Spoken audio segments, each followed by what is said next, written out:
Hold on to your mug. We're in for a wild night.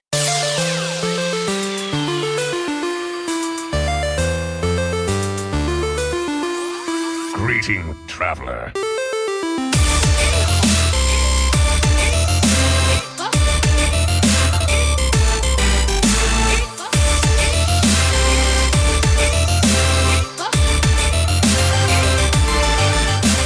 Welcome everybody to another episode of Born to be Wild, a Wild exclusive Hearthstone podcast where we have fun hanging out with friends, talking about the Wild format of Hearthstone and spotlighting members of the Wild community. I'm your host, as always, Nate Wolf. It is good to be back on another Friday evening in beautiful sunny spring here in Portland, Oregon, and joined, of course, by two of my very good friends and a very, very special guest tonight. Mike, how are you? Yo, I am doing fantastic tonight. I'm trying to catch my breath. The whole week has been slow until I found out about who our special guest was tonight. I'm so excited. Yo, Hydra, how you doing tonight, man? Same as you, man. I'm super hyped for tonight. We got an awesome guest, and I'm just over the moon. It's Friday night. I've been looking forward to this all week. I've had a pretty crappy week with, just dental things and whatnot, but I'm really, really happy, and we got a special guest. Why don't you tell us who that is, Mike? Yes, sir. So we've had a lot of guests on our show in my time here, and I've had a lot of favorites. This person here tonight is a person that I actually hang out in the stream of. Very, very active. I'm there a lot, and I'm really excited this person is here. I didn't know he was going to be here, I think, till yesterday or last night or something, and I don't think I could sleep. High legend Wild player. We have the founder of WildSide, Twitch partner, and somebody who's trying to decide who his 3 lifetime subs will be. Yo, give it up for Goku. Dude, what an introduction, dude. Thank you so much, first of all. I don't know what to say. That was a big, wow. Mike, my man. Yo, Goku. Let's go, guys. Okay. Oh, yeah. I'll crack the beers. So, to introduce myself, cheers, boys. Cheers. Name's Goku. I've been streaming Wild for about a year now. Decided to stream some Wild after being active on Twitter for a couple years. I've seen Nate forever, before everything started, right? Oh, yeah. We're all there from the beginning. Suddenly we start to stream, we start everything. Not much is happening. Just doing my thing, streaming. I'm a founder of the WildSide. It's just a community server. We host tournaments. We make content for a format which we feel they need, just like you guys are doing, which is great. And that's great. About it. We're just all riding this ride together along each other, having a great time and see where it's all going. It's Wild is a pretty niche format, but it's got a lot of great people. Oh, for sure. Yeah. It does. Definitely. Hey, I want to say a big shout out. I don't know that everybody knows. We're over here in the U.S. and Hydra and I are Pacific time. Mike is East Coast time, so we're a few hours apart. But where you're at, it's 3:00 in the morning, and so I just want everyone to know that, I really, really appreciate you staying up to the middle of the night to do this show with us. It really means a lot, and I really thank you for that. So yeah, long time in the works. We've been chatting. I think we've known each other casually for ages, but I've seen you guys around all the time. I just want to say 3 a.m., no big deal. I wanted to be on the show so badly. I know, I love what you guys do. I just want to be here and have a good time with you guys. So this is where we are. Here, man. Damn, that's cool. Yeah, we appreciate it, man. All the time. So to hear you say that, that's what's up, man, bro. That's cool. Love to hear it. Mm-hmm. Hey, so how did you? So you founded Team WildSide. Can you tell us a little bit about that? And I know Reno Jackson. He and I go way back as well. Is kind of a big part of that team. And that's not a story Wild Hearthstone would tell you. I'll be honest. So we're kind of like an outcast at the beginning of 2018. I don't know if you know this. Most of my friends got... Okay, this is kind of controversial maybe, but it's an interesting story. Hey, that's good. That's good. Most of my friends got banned from the main Discord server. All right? For multiple reasons, they were spamming copy past. That's no big deal, right? I'm not justifying what's happened in the past, but we we founded a private community together over a couple of years. It was Reno Jackson, we had like a lot of our closest friends, like an inner circle of friends. And then in early 2019, we decided to open it up to the public and, create our own custom community server, because we felt we could do their thing better in our own way, and host content for Wild, which we feel they need so much more of, because apparently they don't do Wild Open anymore. So we need this. We need this. Yeah. And, it's all a ride. Like me and Reno Jackson, we also had KSR, 3 founding members. We had like high legend players like Hicho Taikan. You might not remember names like Kigo, but shout out to Kigo. He used to be a Wild expert on Wishes Syndicate. I don't know. He was a Wild expert somewhere. Just a lot of random people coming together, creating this server. And since then, it's been going good. We have a lot of members who come in every week. They hang out. They have a good time. That's what it's about. Just everyone having a good time. It feels more than a game though, because a lot of these people have quit the game and they still keep going back to the community. The friends they made along the way, And when I see stuff like that, I'm just like, wow, we have really created something bigger than all of us. Like we're just a group of friends now.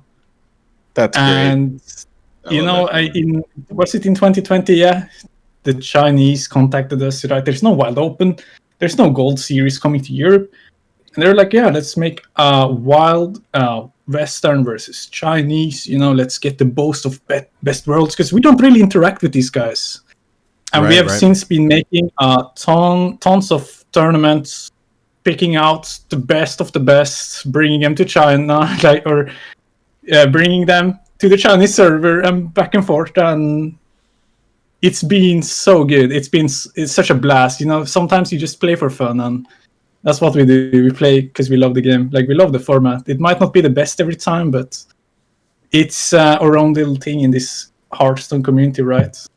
We're just here that's the vibe, at least for me.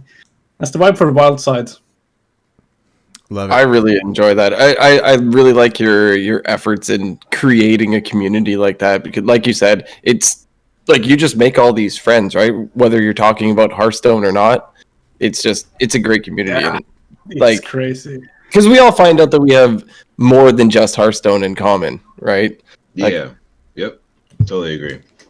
Like, look at your name, your gamer tag, for example. I'm pretty sure there's a few people that can appreciate that, right? Dude, I mean, I will say one thing that's very funny. When people join the Wild side, we actually used to say this thing that Wild doesn't necessarily reflect the format of the game, but rather the nature of the chat. It's just that Wild people talk about their day. They don't talk about Wild. They talk about their day. They talk about themselves. They talk about like just personal stuff. And that's really funny for me. Like, I love that community, man. Thank you, Hydralisk. Appreciate it, man. Yeah, no, for sure. I love that when you could just, something cool happens and you want to share it. You got nobody to around you to share it with during these COVID times and stuff. You're all alone, but you got everybody on here, right? In Discord, and it's just really neat. That's such a good point, man. Yeah, very good point. So at what point in time did you, because you said you've been streaming for what, like just over a year at this point?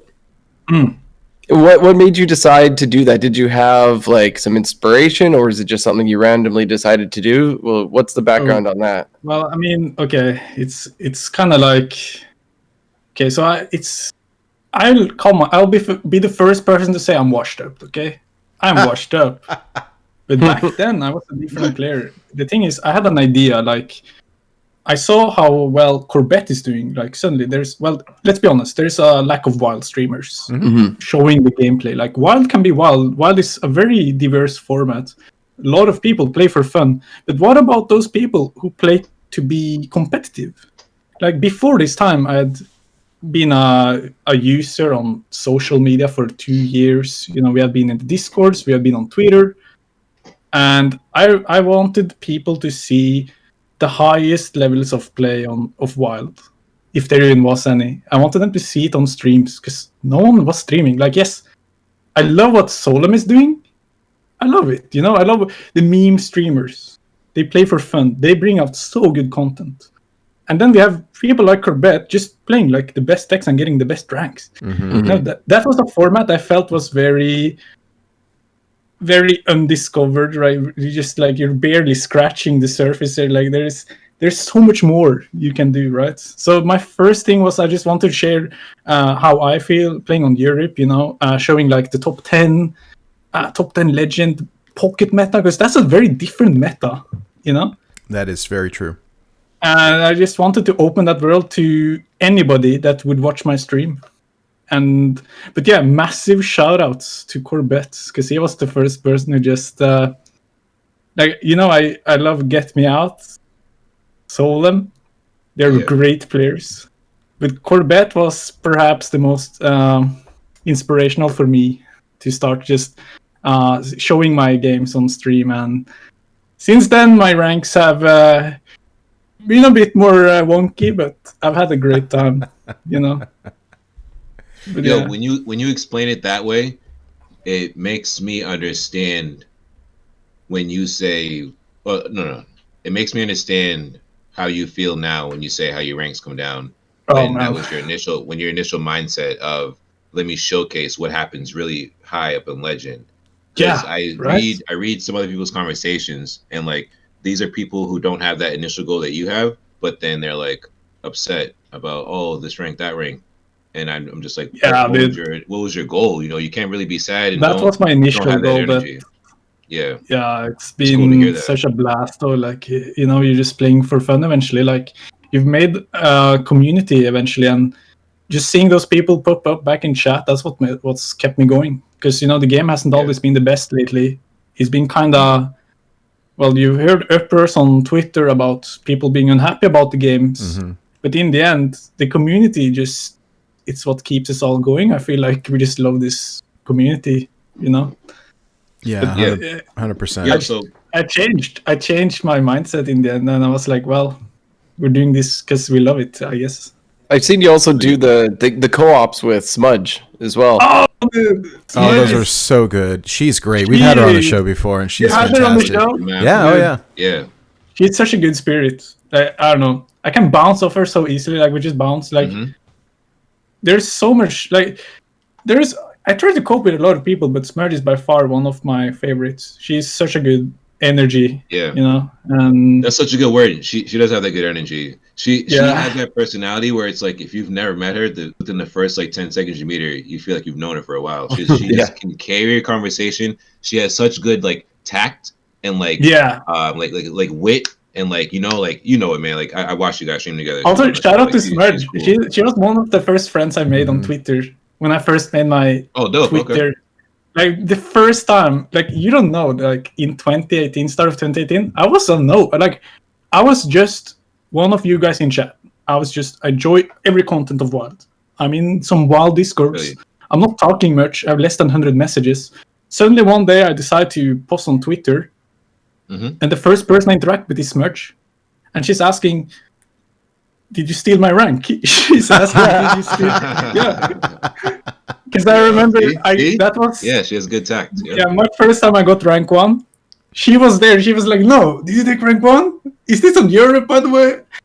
And we become Insta friends since then. That's great. It's been a roller coaster. Like, it's been so good, the years.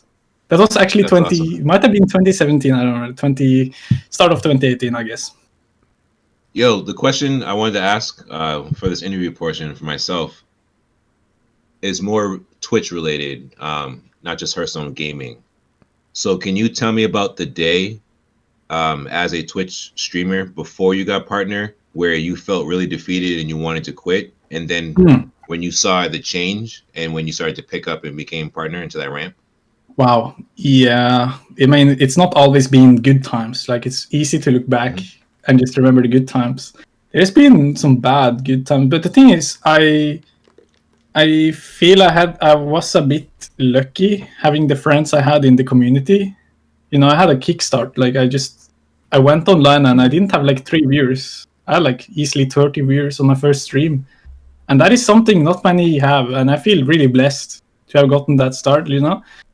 Gotcha. But obviously, over time, you know, the game is not going to be what it is. Suddenly, I felt like I couldn't go live when I wanted to go live, you know, because, well, you're kind of like chasing this partner badge. You're kind of like, well, you're trying to keep on average of, what is this, 75? 75. Yeah. And then you get 75, but you get rejected. I mean, the first time I got rejected, I felt like I was going to give up. I felt like, well, if I can do it with this viewership, I'm probably never going to get there. And the game was becoming very stale. You know, I think, was this during... No, this must have been after the Snip Snap nerf. I don't think I streamed during then. It was at the beginning of 2020. That's all I remember. The game, well, the meta has never been good. That was during Quest Mage, I think. Quest Mage, Yeah. that is my least favorite deck. So my least favorite deck is the T or S deck, right? Yeah. And my stream isn't going well. I just got rejected. You know, stuff like this. Now, when you were rejected, like Yeah. did you have the average? You were just rejected for. I had 100 average, actually. So the first time. when they reject you, like, do they give you a reason, or like? They just said you're not what they're looking for right now. You know, or you're just you will build your community more. They're being very vague, I feel like, because they don't really give you a reason why. I feel it's very based on like where you live. If you're from a country where there's not many streamers, you stream during a specific time, they will be more generous and say, well, here's your badge, you know, please stream more. We like your content. I'm kind of, maybe I'm lucky I'm from Norway. I have like a very, like for Europeans, right? Like I know a lot of Europeans play. I felt lucky though, because I feel it's harder if you're based in the US. They'll be more like, well, we want more from you, and for no reason. You know, it just feels unfair. I know a guy from Japan getting a partner with just like an average of 70, like barely making 75. And you know, I feel he's a good sport. He's from Japan. You know, we need more enduring, because let's be honest, Asia, not the most played server. More content, more people. I don't know. That's what Twitch, at least this is what Twitch thinks. And you know, they're just happy to have everybody on board. And but yeah, no, there's been some rough roads, like roller coaster during this Twitch thing. The thing is, when I got my second time I applied and I got a partner, that was such a relief. Like that actually helped me more building my stream than when I was actually trying. Like then I stopped trying and I went live just when I wanted to, because I didn't feel like I had to compete for the viewership. And when I did that and I just went live for fun, my stream just kind of it helped itself. It's like a paradox. Like a big weight lifted off your shoulders. Yeah, you don't have to think about, oh, I can't go live during the AM. No one will watch my stream. I have to go live during prime time to get the most viewers. When I got partner eventually, all of that went away. I just went live. I pressed go live when I want to stream. When I go live, I'm gonna play. And my whole stream was just different, right? I was just laid back. I didn't think about viewers. I just played for fun. Partner? Yeah, well, that was after partner. But what I realized is you just have to play for fun in the beginning. It will make your community so much better. It's hard. It's hard. It's like a weird thing. And I'm trying to please Twitch about it. You know, a lot of people have done it now. That we have had a great year for Wild Hearthstone streamers. That's true. That's very true. Yeah. But we had Jack, Corbett Jack, right? Me. We got Bat, Masil, Marsh, and Boo. We even did Labor get partner? I don't remember actually. Yeah, I don't know. A lot of people got partnered, and it's great. We need more. We need more streamers to just stream for fun. Just stream the content, because we're lacking this so badly, bros. Yeah, I agree. And it's fun because there's we've got such a good variety between you know, like you were saying, high level competitive play versus more fun decks, viewer decks, and that type of thing. And so depending on what I'm interested in, I may bounce around the different channels, and then you start getting used to everybody's schedules. And so, I like to watch late at night, and a lot of times I bounce back and forth between. Oh, Keith Numbers got partner. Sorry. Yeah, no, but I Who was bounce. that? Keith Numbers. Yeah, Keith Numbers. Oh yeah, Keith. Yeah, Keith.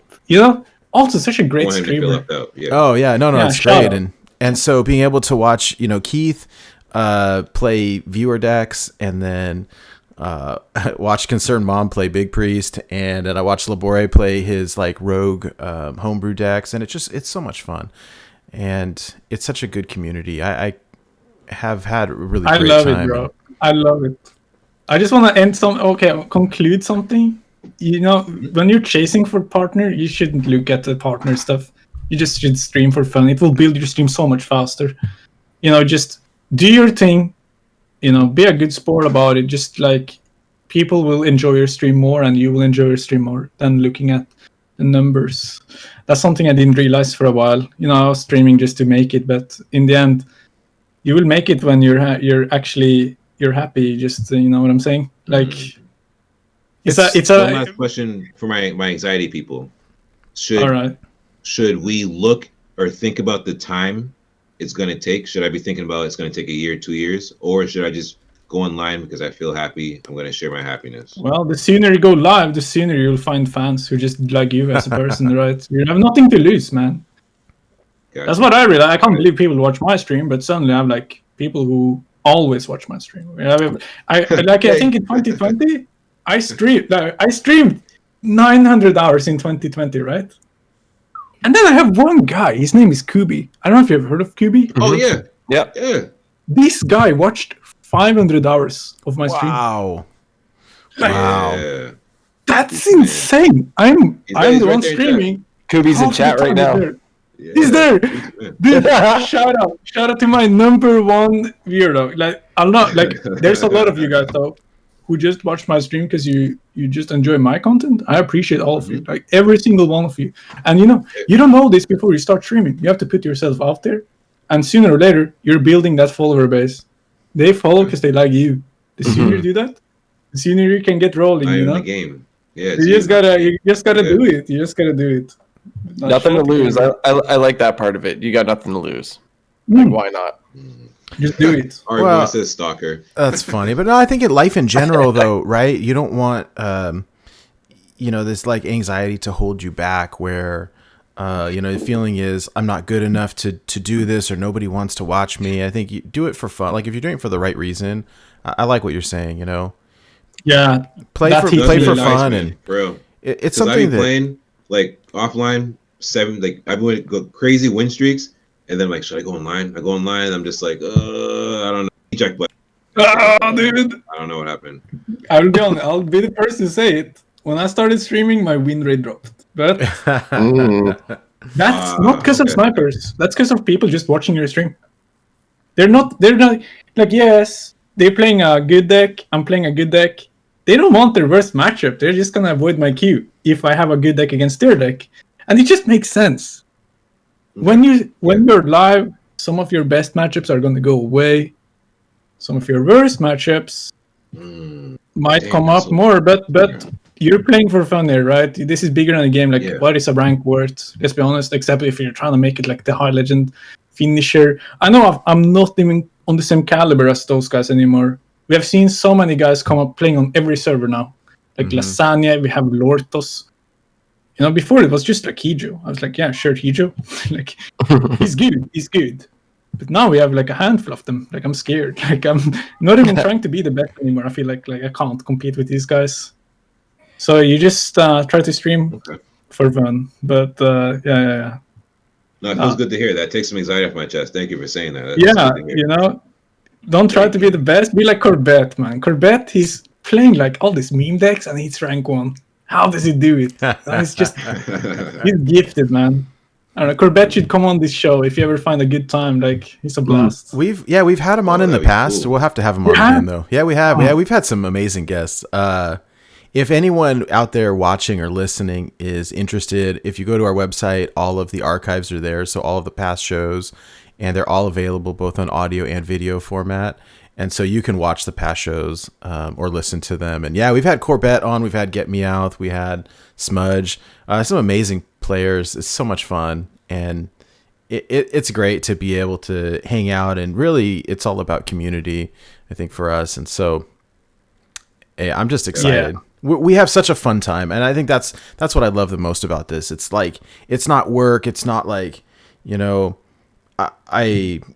with work, it's like, oh God, I got to go to work. It's that time again. Where this, I'm like, I'm looking forward to it every Friday. Like, this is the highlight of my week. I look forward to this for one entire week. When you first even mentioned it, you're like, hey bro, maybe we can try again. I'm like, dude, let's do it. Sorry, let's just do it. I love it. I'll be there. Just name a time, I'll be there. That's great. So good. Really appreciate you being here. Hey, I got one last question for you before we move on. We asked this question of everybody that we have on. How did you get your username or your gamer tag? What's the story behind that? Well, okay. I mean, obviously, Goku is like, you could name yourself anything. It's not a very unique name. It's a very generic name, actually. Like, everyone grew up watching Dragon Ball or their favorite show. Like, you know, someone watched Pokemon, someone watched Digimon. I watched Dragon Ball. And I remember very specifically when I was one of the first people on a server on World of Warcraft to get that name. And it's just like, that was a big deal back then. You were known in your community for that name. I was named Goku without any weird numbers. This is on World of Warcraft. You have to have a unique name for your server. And I was Goku on Outland. If you ever played on Outland, you know, it's a PvP server, big community. This was all the way back in Wrath of the Lich King. Like, that's 10 years ago or some stuff like that. And then, you know, that was just my name. That was what I was about. You know, I love the character. I love Goku from my growing up, you know. I love everything about Goku. Like, I want to be just like Goku. Mentality-wise, you know, bettering myself. I was going to the gym, you know, before all the Corona lockdown stuff. I was just like, I was just having a great time, like trying to always be better, even if it was just in a game, trying to always better myself. And then Blizzard introduces the Battle.net system. Battle.net system, or you mean you make like a username or something? And I still had the name Goku on Outland, and everyone knew me as Goku.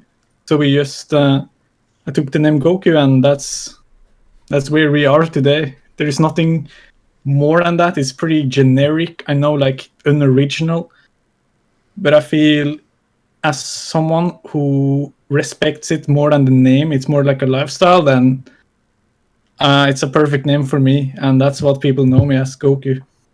Like, there is nothing else to it. It's just what I grew up with, man. I like that.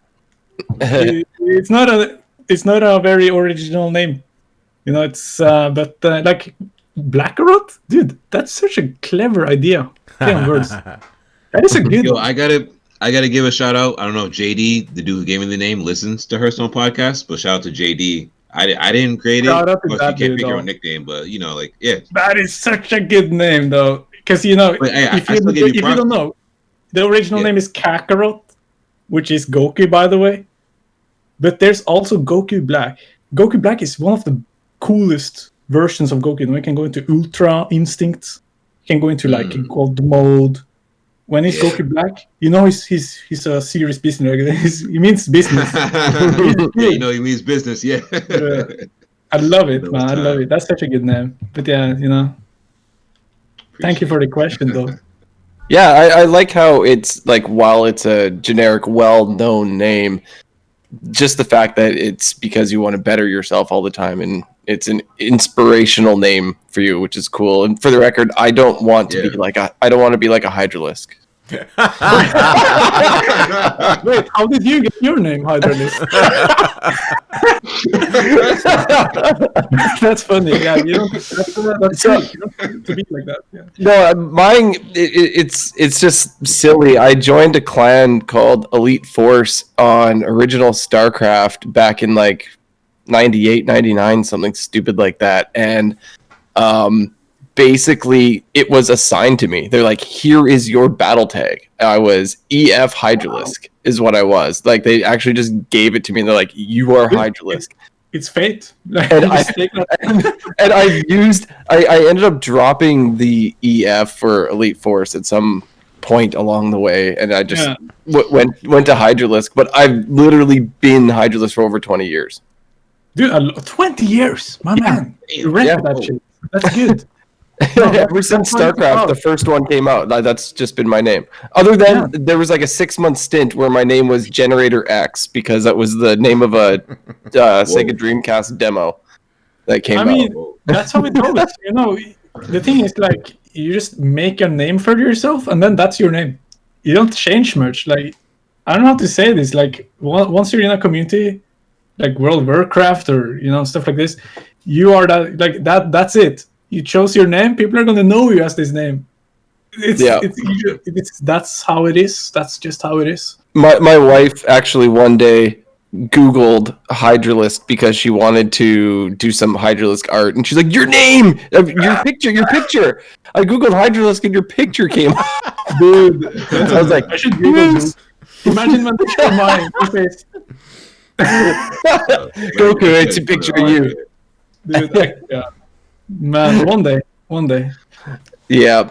Well, let's move on to see just how everyone's been doing this week, what you've all been up to. Let's start with you, Nate. What's going on? What have you been doing over there? It's pretty uneventful week, I will say. I mean, in my personal life, my wife and my son are out of town visiting my wife's parents, and I had it in my mind like, hey, this is going to be, I'm going to have all this free time. I'm going to get all this stuff done. I'm going to learn how to use this mixer and learn how to use the Stream Deck and right. And what I ended up doing is like working a lot. But we streamed the finals of the listener series on Wednesday night. Mike and I wrote an awesome song, and that was a lot of fun. And so that's kind of been my week. It's very uneventful. I mean, I did some laddering, and I'll talk about that later. But yeah, it's been a pretty chill week. I just been chilling at home with the cats and working. Yeah. What about you, Mike? How you been? Yo, honestly, it's been a pretty slow week up until yesterday. Found out Goku was on the show, so I get really excited for that. Prepared, got some notes ready, made sure got my, got my A game going. As far as gaming this week, to be real, I've been playing a lot of Fortnite. Yeah. And I got a new headset, so now I can do voice chat and talk with people and do squads and do arena. Nice. Been getting better at that. You can play with Hydra's son. Yeah, if you run into somebody. No. I'm trying to avoid.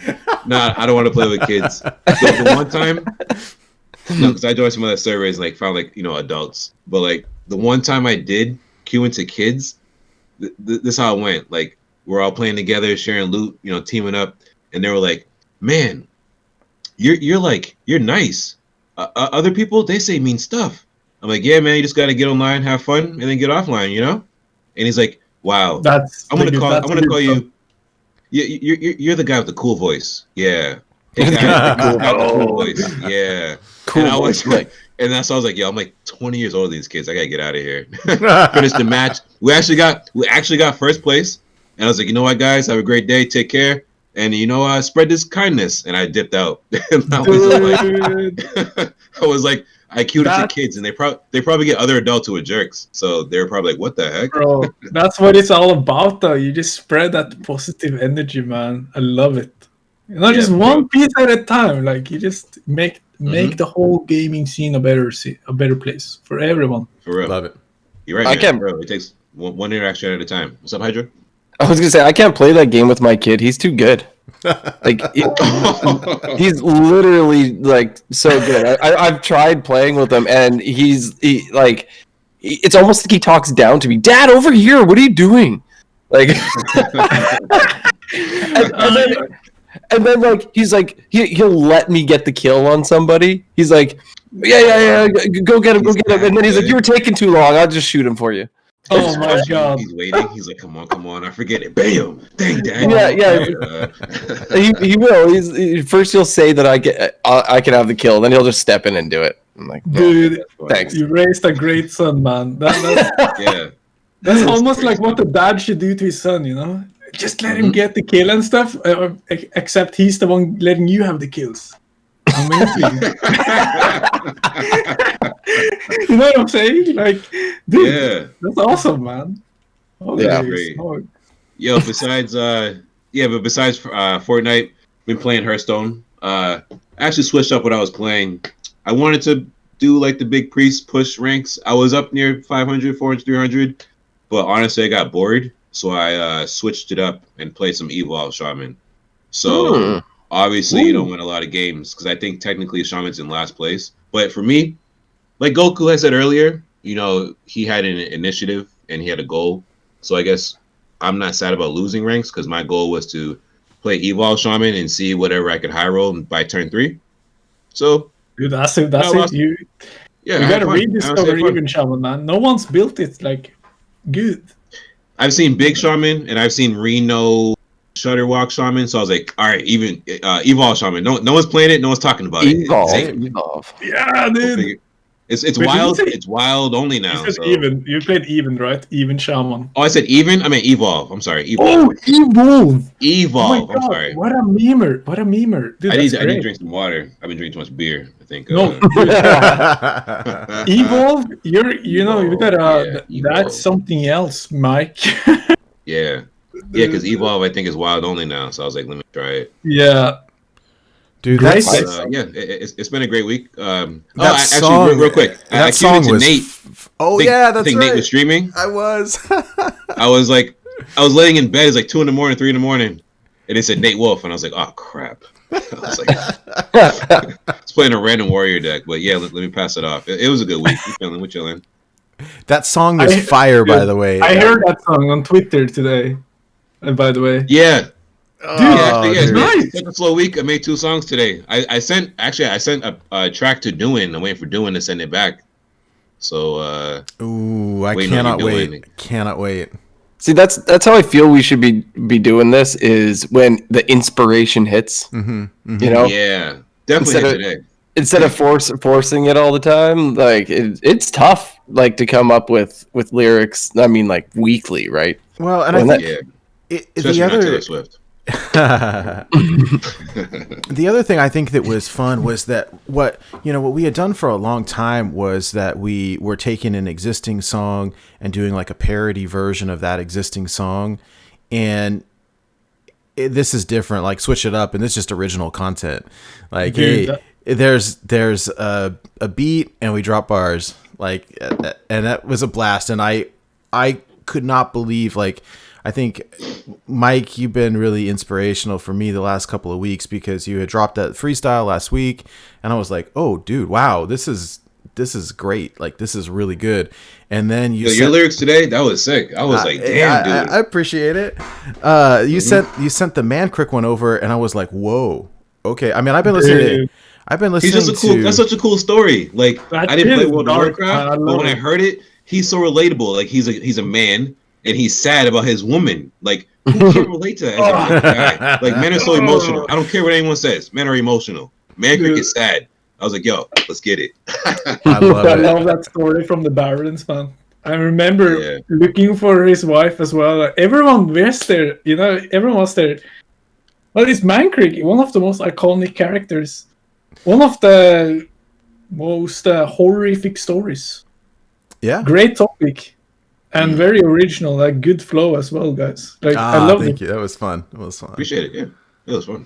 Hey, I think, enough for me. Who's next? Hey, if we can keep this rolling though, oh my god, you're gonna release a whole LP or what do you call it, CD, on Spotify or whatever. Yeah, right on Spotify. Oh snap! I'll play that stuff. Like, love it. Yeah, all right, that's great. Hydra, what have you been up to this week? Yeah, so if you guys tuned in last week, I was all not being able to talk so much because I was all swollen and everything because of my teeth situation. So definitely the antibiotics all helped. I can actually move my mouth like way more now, which is great. But I still have the problem teeth in my mouth. So they're coming out next Friday. So we'll see. I'm probably not going to be able to do a show on Friday because I'm having 4 wisdom teeth pulled that day. You cannot record. You're going to sound like this. Like you get a bunch of cotton balls and stick them in your mouth. That's what you're going to sound like. I can just sit here and be like, and you're going to be stoned. You're going to be stoned also on pain meds, and I mean, we can record. It'll be really funny. Oh, trust me, you can do the show stoned. I even last week, there was a point in time last week where I knew I needed to say the word antibiotic, but I couldn't think of the word. Because I was already taking all the pain meds, so I like worked my way around and didn't use the word antibiotic. And I'm like, man, why can't I think properly? And I'm like, oh, it's probably all the Tylenol 3s and stuff. So that's cool. But so yeah, mouth for now is working good because of all the medication. But yeah, next week we'll see it. Definitely stoked about that. Hearthstone wise, I've been all over the map. I've really been enjoying the fact that there's so much to do in this game now. I used to like so much. I jump around between duels, wild, standard. Like I'm loving all the achievements. I did the achievement the other day where you need to use Vol'jin to pull out a 10 cost minion from your deck. I don't know if you've seen that one or from your hand. It's just Vol'jin. It's like swap a 1 cost minion with a 10 cost minion. It's just one of the achievements. And so I did it on purpose. I played Warlock and I played Vol'jin, and then I just played a bunch of 1 cost minions and 10 cost minions. That was it. Very first game I got it, and the person I played against, they kept going, oops. And I'm like, I'm doing an achievement here. Because you have to do it on ladder, right? So the people don't know what the heck you're doing. And some people playing this game for fun and achievement? Unbelievable, man. Like I basically played a target dummy, right? And then I coined out Vol'jin on the target dummy and pulled out an Ultrasaur. And they just like so this is like turn 4 Ultrasaur, which is really cool. But that's nutty, though. That's so nutty, man. That's like big Shaman, bro. Right? and they're like, oops, as they're hovering my Ultrasaur, like that was a dumb one to pull out. I'm like, well, I wasn't trying to like. I'm not playing big Warlock here or whatever. Ultrasaur is great. What do you mean? You can trade up with that boy. He's got a big wagon, you know? Yeah. It's good. Oh, man. That's great. Yeah, but that's fun. So I've just been doing the achievement hunting, and then I've been playing some Hunter because I'm lacking in the Hunter wins category. So I've been jamming some Hunter with some success. Because Hunter, as we all know, isn't the best in Wild. But been doing that, been having a lot of fun. And that's basically been my week. What about you, Goku? How's your week been shaping up? What have you been up to? Oof. Wow, it's been a wild ride up to this week, I'll be honest. Like, having all these changes in Wild, first of all, the patch hit like a truck. Like, we were all prepping for this China tournament. And then suddenly there's a patch which changes a lot of stuff, actually, about Maldigos. Like, a lot of, suddenly... Dark Lair, gets nerfed again. Well, meta is kind of shaken up now. I've tried a bunch of stuff. Like, first of all, I've been really lazy this week. I haven't really played too much Hearthstone, but I came off from this weekend, which was just crazy. So much changes. I don't even know what's good anymore. When I log on to Hearthstone today, did you know what the first 5 decks I faced? I faced like Fatigue, like Benny Reno Priest. That is Benedictus Reno Priest. Yeah. I faced like Galacron Shaman. All of these random decks. People just don't know what's going on. I will agree. Like it's great, but it's so much harder to play into these people. Like you can't take your Reno decks into these type of decks. Yeah, I agree. I wanted to bring this up too. I mean, I'll bring it up later when we have a quick. Like, I'll just be the first to say, NA, probably the hardest server out of them all. Yeah, Europe might have a little more players, but wow, NA. When I play on NA, people play. Well, they don't care. First of all, that's like insane. They just play random stuff, and it's so much harder to play into them. It's really difficult. Like, it's like night and day. Going to NA, I have a hard time because I'm playing as a shaman. I'm like, well, it's probably Murloc Shaman. Something. It's like Galcron. It's like Shudderbox stuff. You just don't know anymore. right. You really don't know. And the rediscovery that Dark Lair might still be powerful. Like, I don't know. There's a lot going on right now. I've been mostly jamming hand buff. You know, being on the bandwagon of Bodybuilder. It's a great deck. We saw Ixar loving this deck. It's insane. Yeah, He finally yeah. switched from his secret mage. You know, like, dude, my man, he's actually not playing secret mage anymore. He's playing. Yay! Yeah, I saw he gave Bodybuilder a big shout out on Twitter. That was cool. Yeah. That was cool. He even pretty cool. says like Bodybuilder is his like teacher and stuff on Twitter. Yeah, he wrote a really good Right. guide on the deck. So, yeah, it's great. It's fantastic. Yeah, generally I haven't done much this week. I've just been like rolling around, playing a bit of Hearthstone. I don't know what's going on in Hearthstone.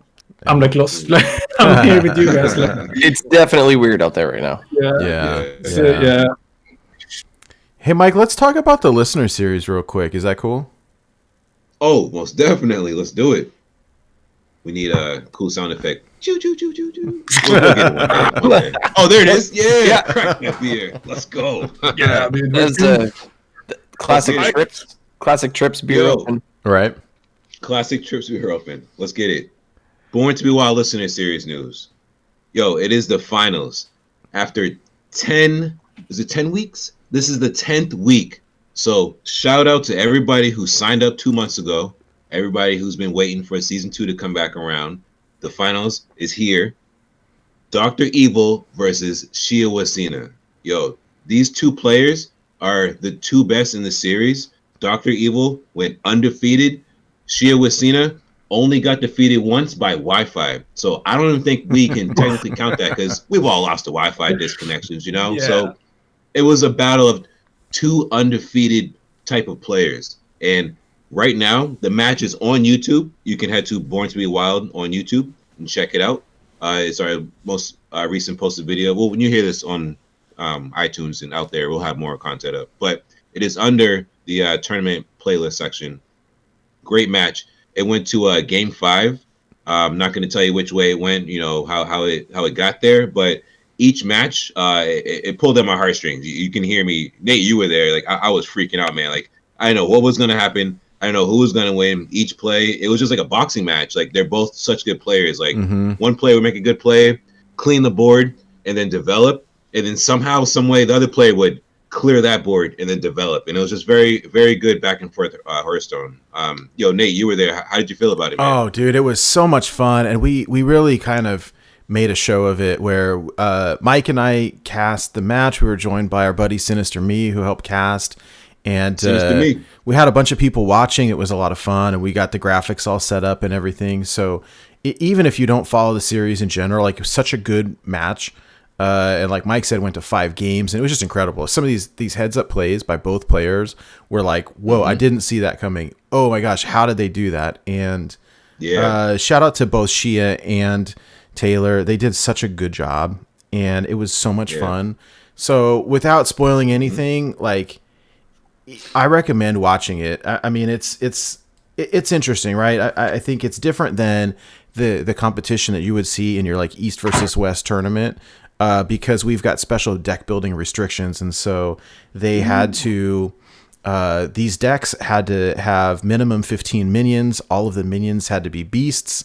You could not include any weapons. You could not include any spells that directly target face. And so it really made them think outside the box in terms of, what we were trying to avoid is, hey, we don't want to see Big Priest versus Dark Glare versus Reno Priest versus Secret Mage.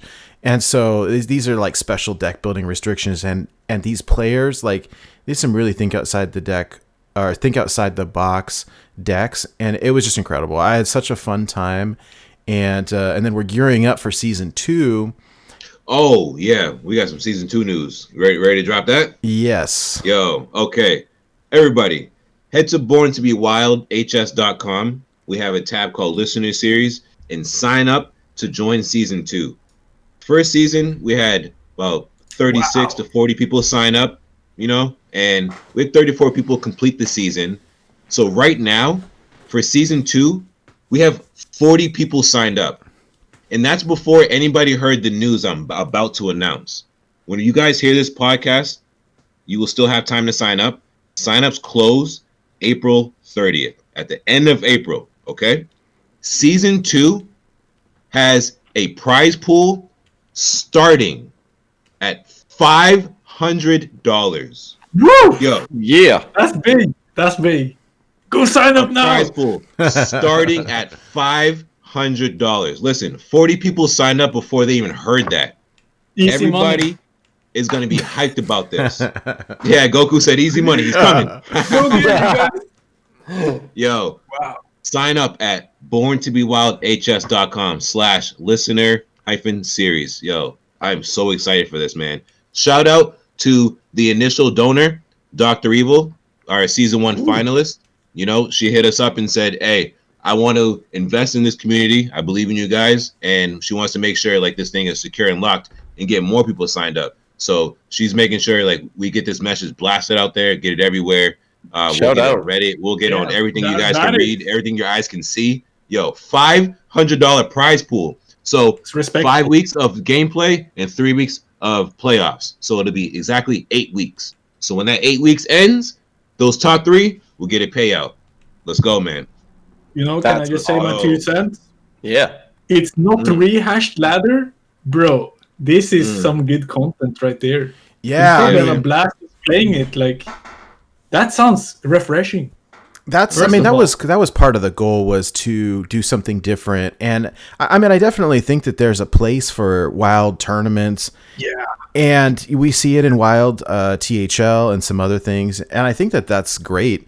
It's just we were wanting to do something a little bit different. And I think the fun thing here for us is that the show is community based. And so the idea here is that, hey, anybody can sign up. We've got people signed up who were casuals. We've got people signed up who are top 10 legend and kind of everywhere in between. And so each week has got custom deck building restrictions.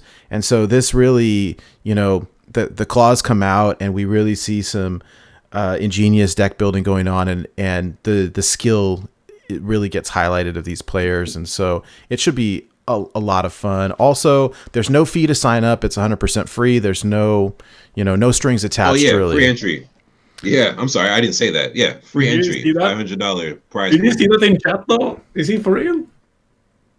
Whoo. Oh, no, wait. Who, You can who's trust that? Ben. You can trust Ben. Swoopy Daddy? Ben, Wait, Ben's what did Ben say? Ben's gonna contribute Ben? as well. So Wait, Ben's going to add $100? If he adds $100, this is suddenly Wait. turning into a $600 tourney, man. So now huge. this is a $600 pool. This is like the Holy. biggest tournament since Solemn's Wow. Wild tourney, Open Wild tourney. yes, this will be an absolute blast. And so yes, everyone listening, you still have 1 week to sign up.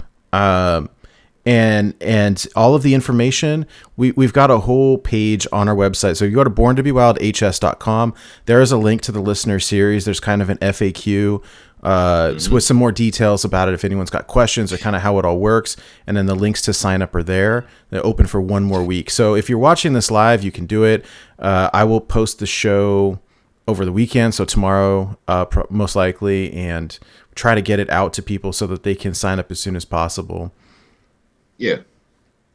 Real quick, I was notified earlier that our Discord link inside of the sign-up sheet is broken. Oh, I fixed it. I'm I fixed aware it. of that. It should be fixed. And And now that I'm aware of that, and Nate just said he fixed it, so it's magic. yeah, what happened? Done. 3,021. So fast we work. Holy crap, dude. God damn. So here's what happened. It expired. I was gonna leave. I don't need to be here. The link expired, so I set it to a one that doesn't expire, and then updated the one on the website. So it should be good to go. Got you. Okay, cool. Sign up, guys. Sounds amazing. Yeah, Sounds great. Yo, now it's at 600. I'm just speechless. Like, yo, Bro, shout that's out a to lot Ben of from money. work That's a lot. and Dr. Evil for sponsoring the tournament. Hey, Shout like I out. said, prize pool's starting at 600. So hey, we might acquire more over the week. I'm excited for this, man. That's just awesome. Gonna be a great time. I mean, that tournament is definitely hitting a sweet spot. Though. Oh, it'll be so much fun. Yeah. That is something we just need more just fun tournament. You should do a Nosdormu tournament. You know, your dragon looks like Nosdormu. Hey, it is. So it's a no. I'm not even. Wild Nosdormu tournament. So No, I'm just teasing. I'll tell you though, the story behind our dragon here was so Craig and I started Into the Wild way back when the show ended. We were on hiatus for a while. We started this show back up and looking for kind of a logo. Where the orange dragon came from was that, like, when we started Into the Wild way back when, we were both like scrub players. Like, we were okay, but not great. And so we had all these great players come on, and the idea was, hey, like, teach me how to be good. I want to hit legend. Teach me how to be good. I want to hit legend. And we would just absorb this knowledge from all these players. And so it was so funny because Craig hit legend for the first time with Murloc, like an aggro Murloc Paladin, and then I hit the next week for the first time with Egg Paladin, and this was back in 2018. Good old Breakfast Pally. Oh yes, I remember. Yes, and so yeah, both of us hit legend for the first time with Paladin, and so of course the orange dragons or the amber dragons are the Paladin dragons, and dragons are rad. And so when I work with the designer, I was like, hey, I want an orange dragon. And so it's kind of a cross between Nosdormu and Nozari was the inspiration for the artwork. And so we've been calling the dragon That's a sweet dragon, mate. That is, I'll be like dragons as like a tribe. One of my pet decks, my sweet decks. Like, I love dragons. I love Dragon Priest. Ever since its inception in BRM. Oh, I remember. I love Galaxy Dragon, like Dragon Galaxy Arena Mage. That's can I just say one thing back again, the streaming thing? The amount of clips I got from playing just that deck, maybe that's what spiraled my channel to get more views. Because I got so many clips from playing this one deck on stream, Dragon Galaxy Mage. And you got featured on every highlight stuff on YouTube. Love the dragons, guys. That's the thing. And your logo is sweet. I love it. Awesome. Thank you so much. That's cool. Speaking of Nosdormu, that's actually really good transition into the news that we have. So if anybody remembers from last week, and I'm sure you do, there was a big uproar in the community, and rightfully so, as there was an invitational that was announced featuring playing Nosdormu in your deck. And the problem that we discussed at length last show, and the whole internet, it felt like, was discussing, was the fact of the lack of diversity. And so I believe that Play Hearthstone heard our voices and the outcry from the community, and we had a couple players decide to give up their spots in the invitational. So Regis Kilbin and Crip both raised their hands, and they said, hey, we're going to step down, and that made room. So Play Hearthstone made an announcement on their Twitter saying that they were going to add Aveline and Luna to take their place. And basically, they put out an apology and said that they want to look to the future to have better representation. I'm really glad this is something that has happened, and I'm just hoping that this trend, like going forward, it's not something that we're going to have to ask for. That it shouldn't, like, hopefully have to be pointed out every single time. But I feel like it's a good step in the right direction. How do you guys feel about this? Let's start with you, Goku. How do you feel about this? I just can't echo you enough. I feel this is just what we need. Like, first of all, bringing more diversity into Hearthstone. This is, after all, an invitational. They can choose whoever they want there. Mm-hmm. Just make it, like, being more inclusive is just like cost you nothing, and it makes it's so big. I feel this is a right step in the right direction. I hope they don't backpedal from this. They should build on this to be more inclusive in the future. And it really, like, it can be such a small thing. There's just 2 more girls in this tournament. Still a really small number. That's double the amount they had before. This is just, that's great news. I mean, there's nothing more to be said. I'm echoing you at this point, like, great news. Hope we don't have to ask for it again. Like, I don't usually get political or stuff like this on Twitter. I try to stay away from that because it's my when I'm like gaming and stuff, I'm just having a good time. I don't want to go into dramas. But hearing about this made my day, made me really happy. Like, keep at it. That's all I'm saying. I hope they keep at it and don't go back from this, because this is the first step, I feel like. Yeah, for sure. What do you think about this, Nate? Yeah, I agree. I mean, that's what we had said, right? Hey, this is it needed to happen, and I guess the ask would be like, hey, next time, don't make us ask for it. Like, just do it on your own. And like you said, the number is still small, but it's 50% more than what it was before. Double, it's amazing, dude. And so, or double what it was before, and that's great. What is it? It was 200% more than what it was before. Not a math person, but I'm happy, and so especially like we had spent the bulk of last week's show kind of going over and over our thoughts on this issue, especially like you hit the nail on the head. It's an invitational. You can invite whoever you want. And so it's telling when you invite some people and not others. And so my hope going forward, I understand fully if it's a competitive thing, you need to score points to be there. But if you're going to do some kind of invitational, hey, come on, like, be better. And so this is a step in the right direction. I mean, I don't know that there's really a need to spend all that much time on it, but this is a really good thing, and I'm happy. So, yeah. I'm not gonna interrupt you, but I just want to add, like, even on like a business level, like inviting more of like your fan base, like your fan base. It's not like 99% boys. There's a lot of girls there. Oh yeah. Like, does it just make sense to invite girls too? They see them 100%. in the tournament. Like, this is just good for everybody. They should have done this ages ago. I'm just happy it's happening. Well, it's happening now. It's never too late, I guess. Sooner than later, like, it's a good start. Totally agree. Yo, when you said that from a business standpoint, you're definitely on point there, because me being on this podcast with like Nate inviting me to join the show, I didn't realize or even think about the day that I would get messages from other Black Hearthstone players that I didn't know were Black. I only know your username, you know what I'm saying? So when they message me once a week, once every other week, once a month, like, it happens very frequently. And it's like, yo, man, props to you for being who you are, being a brother on camera, on mic, doing a podcast, like, representing who we are. Not that they've asked me to, but I guess just the way that I carry myself and don't act a fool and just try to be objective about things. Maybe that is something they can relate to. And I didn't realize I would have that position. And when Goku says that, and then from the business standpoint, that would actually help them, because like your base of people, do you even know who they are?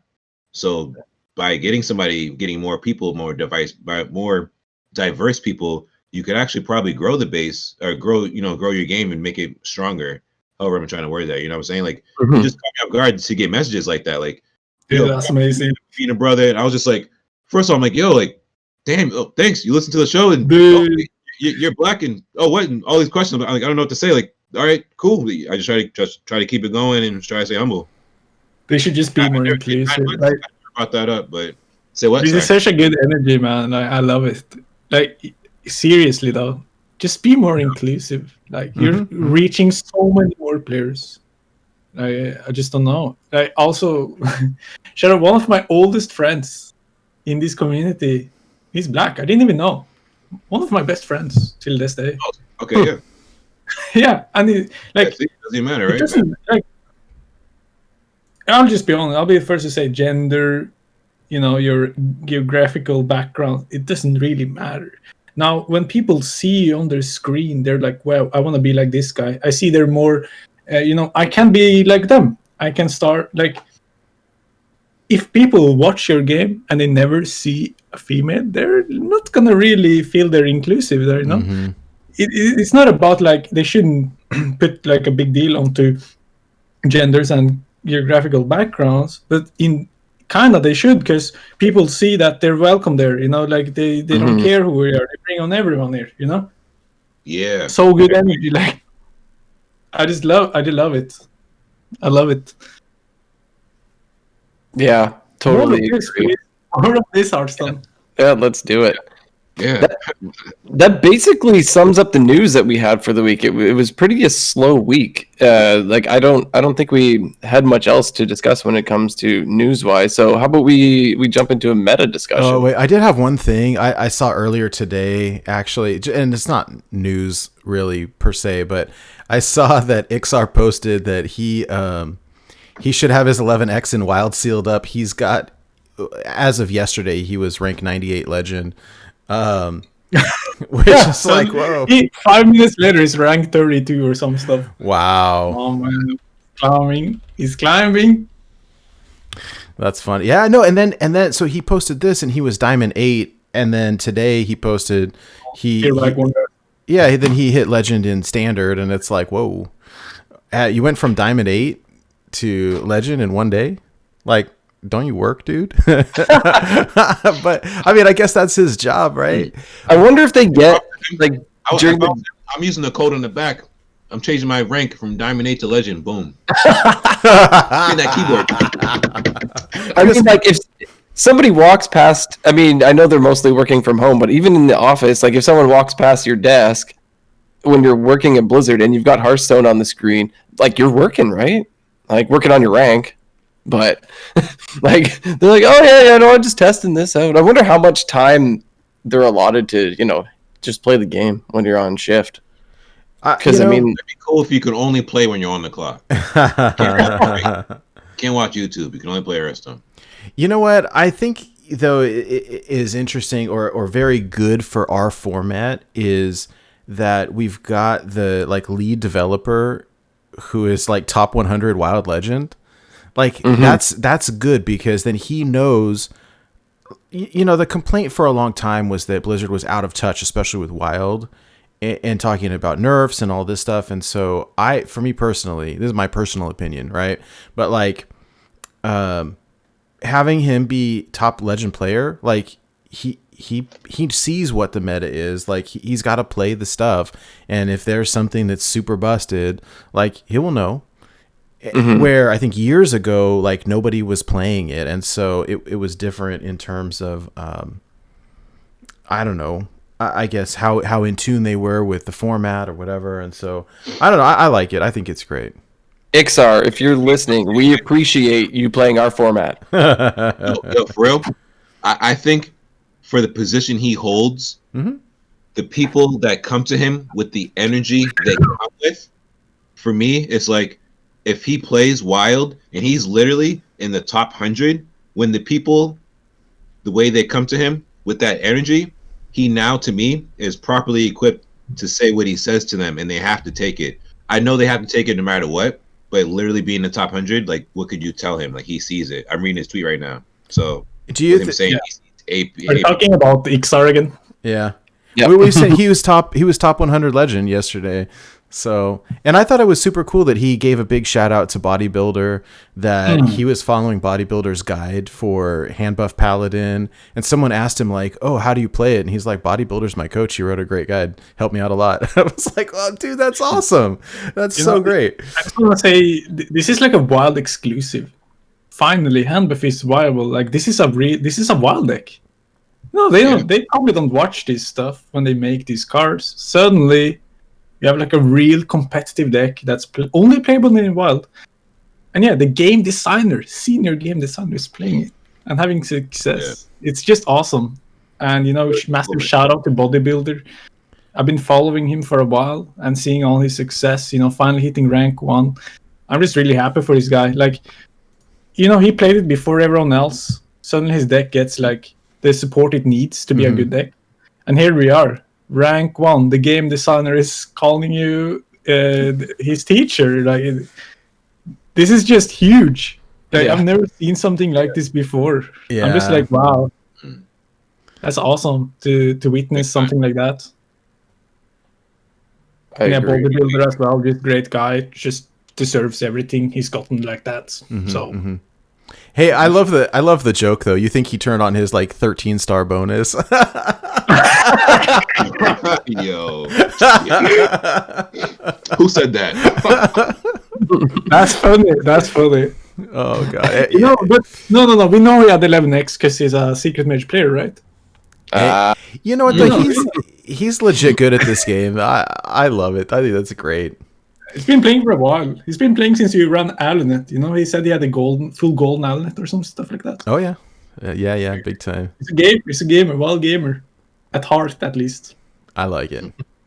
All right, we can switch over. So you're gonna talk about like meta and deck discussion and stuff. So my question here, and this is sort of a new segment for the show, is kind of, hey, what have we been playing over the last week? And this is part like, hey, what decks did we bring that we've been playing, but also part like, hey, what have we been seeing?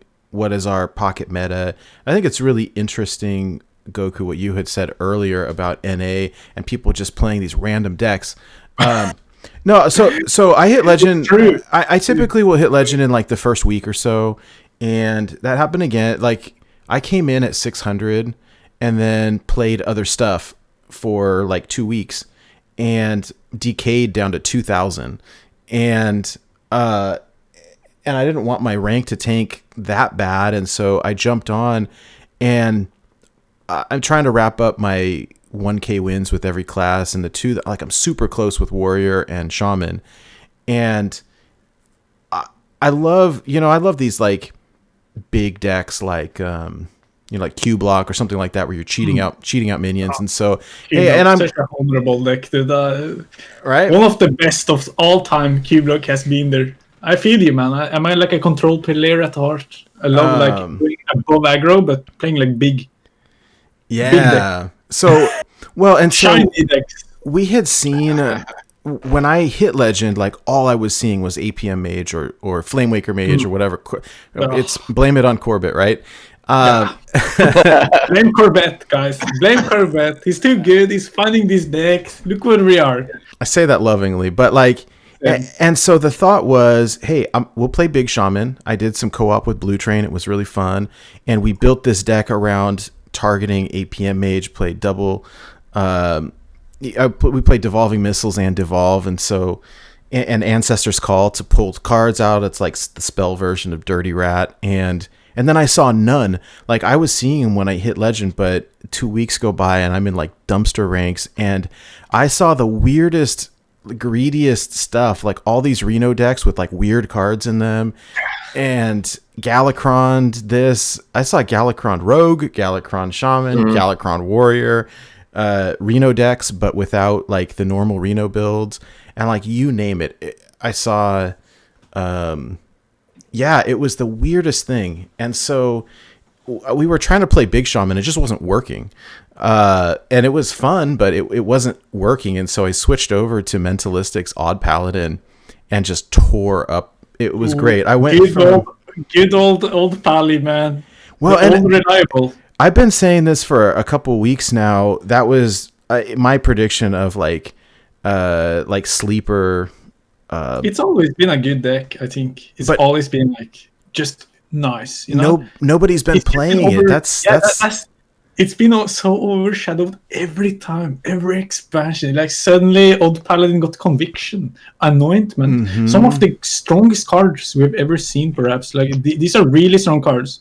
Now, people are not playing Old Paladin; they're playing Tax Paladin, Death and Taxes. People are playing Hand of Paladin. You know, the thing is, we have had Old Paladin since the inception of Wild, or Dude Paladin before Baku. Yeah. People are not excited to play Old Paladin, but wow, when they do, they go back to Old Paladin. That is a strong deck. That is a deck that's not gonna be reckoned with. Like, this is good. It's always been like a really solid, just like they've just gotten support every time, I feel. Yeah, it was fun. So I took it from I don't know, 2 or 3 hours. I took it from 2,300 to 1,700. So it was cool. I mean, like great win rate. It was a lot of fun. So Nice. anyways, I don't know. My pocket meta though is pure greed, and so I imagine that it's different. But I've been 10 stars for 13 months now, and so like I typically will hit legend and then kind of meme out. And That's the way, though. I mean, you know, I don't have those 11 stars. I imagine, you know, once you get into that 11-star range, you start seeing like hyper competitive stuff versus your, I don't want to call them meme decks, but like really Play more to win, basically. They really want to win. Mhm. That's the difference. They don't play their meme decks, but I don't know if it's even my turn to talk about the meta. Go for it. Yeah, go for it. Oh, go for it, bro. Yo, Okay, first of all, shout out to Blue Train, one of the chillest people on Twitch. Yeah, Blue. and Twitter. He's a good friend of mine. That's right. Yeah. Such a good sport and best taste in music on Twitch. And you know, playing this week has been interesting. Like, it seems like the nerfs really opened the meta. Like, okay, it's been like a roller coaster. First of all, we've been in a dark lair territory, dark lair dominance for like 6 months now. For forever since I remember Solo Man's come out, like in September. And here we are. Suddenly there's a deck that can counter it. Death and Taxes, Tax Pally. Call to Arms getting nerfed. We have Watch Post getting released. Suddenly everyone's running the Battle Cry, taxing Web Lord. No, Web Spinner. Nerubian Web Spinner, Nerubian Web Lord, something like that. What is the name? Nerubian? Yeah, Weblord. It's the web. Yeah. And yeah, that first of all, in that first week, the meta shook up. Suddenly it was open, cracked open, right? And then again, 1 week later, they nerfed that deck, but they also nerfed Darkler. They nerfed Penflinger. We have reset the meta twice in 2 weeks. It's like, it's such a weird thing playing right now versus playing 2 weeks ago. It's so undiscovered. Suddenly, as you said, you can log on to your server and you just face people playing a bit of everything. Like, people are just playing random control decks because they can. There's not so much Darkler anymore. There's no more Tax Pally. Now there is a bit of APM Mage, but wow, do we have tech cards for that deck? Yeah. Everyone's running Loatheb. Yeah. Everyone's running Neophytes, and you know you can fight against that. And all the dirty rats too, and all the Reno decks. Oh yeah, dude. They're even the 4-mana Watch Post. I don't know if you've seen that, but it kind of completely offsets the Flame Wanker. It just offsets everything. They play one spell, guess what? I buff my whole board. +1/+1. It's like it completely shuts down the deck unless they hit a lucky missiles. So yeah, we're in a really weird spot here where I honestly don't know anymore what the best deck is. Like, I just need to play more. I just need to discover the meta more. But I'm seeing a lot of, wow, I dug this out of my backyard from like 2018. Like, people are bringing back Q-Block. They're bringing back everything. Alecron Shaman. You know, maybe even Shaman. I saw Oldroad today. Just whatever people want to play, they play it. Because right now the meta is broken up. I love that. I love it. Yeah, I love it. I want to just discover it. I do want to say one thing about the meta though. We had a very funny first week when they accidentally they like, this is maybe news, I don't know. They changed celestial alignment in a very strange way where kind of card cost overlapped over celestial alignment, like prior to when you play celestial alignment. Oh, the additional reductions. Yeah. So if you played Flow during a game, your cards would cost 0 when you play alignment, or when you play Emperor, your cards will cost 0, and you can just go in that turn. My God. I have played a lot of Wild Hearthstone, guys. But Emperor, Celestial Alignment Malidred, that has to be the most fun deck I've ever played, guys. Hands down. Yeah. You just go in, you just play that, and you're in. you're deep in. You're just APMing, so you're just jamming UI into UI into Nourish, and you queue back all the mana, and your opponent is suddenly dead or Alt F forward. I know but it worked both ways. Basically, if your opponent had played like palm reading or they had played flow, then their cards would cost 0. So it was making the matchup against Mage a little bad. But the matchup against everything else, you were like living on the top, man. That was some. That was really It's like playing some APM stuff for Druid. Really enjoy that. One of the best decks I've ever played. I hope you guys caught that. Like I coped with Corbett at the weekend. We just discovered this deck again, and we're like, wait, we can add Emperor here. Suddenly, we're 14-3, something like that. 14-3. Oh, on Europe. Wow. It's like wild stuff. And then of course it gets patched. They nerf Penflinger, and now we have no idea what's going on. So yeah. What about who did you talk about the meta? Hydralisk, did you talk about the meta? What about you, man? Yeah, so I recently have been trying to get some Hunter wins, and I didn't know what to play. I was searching high and low to try to find something to play, just to grab some Hunter wins. And I believe it was Sublime Love in our Discord or on Twitter reached out and said, oh, here's a list. HearthstoneDecks.net put out a list by Hellraiser. And so I decided, sure, let's give this a try. It's a even hunter, so it perfectly, I've been playing it recently, perfectly goes in against Mage, and it's a free win almost every time, to the point of I've seen Mage concede multiple times before we even got to play. Like they saw a hunter and they just conceded.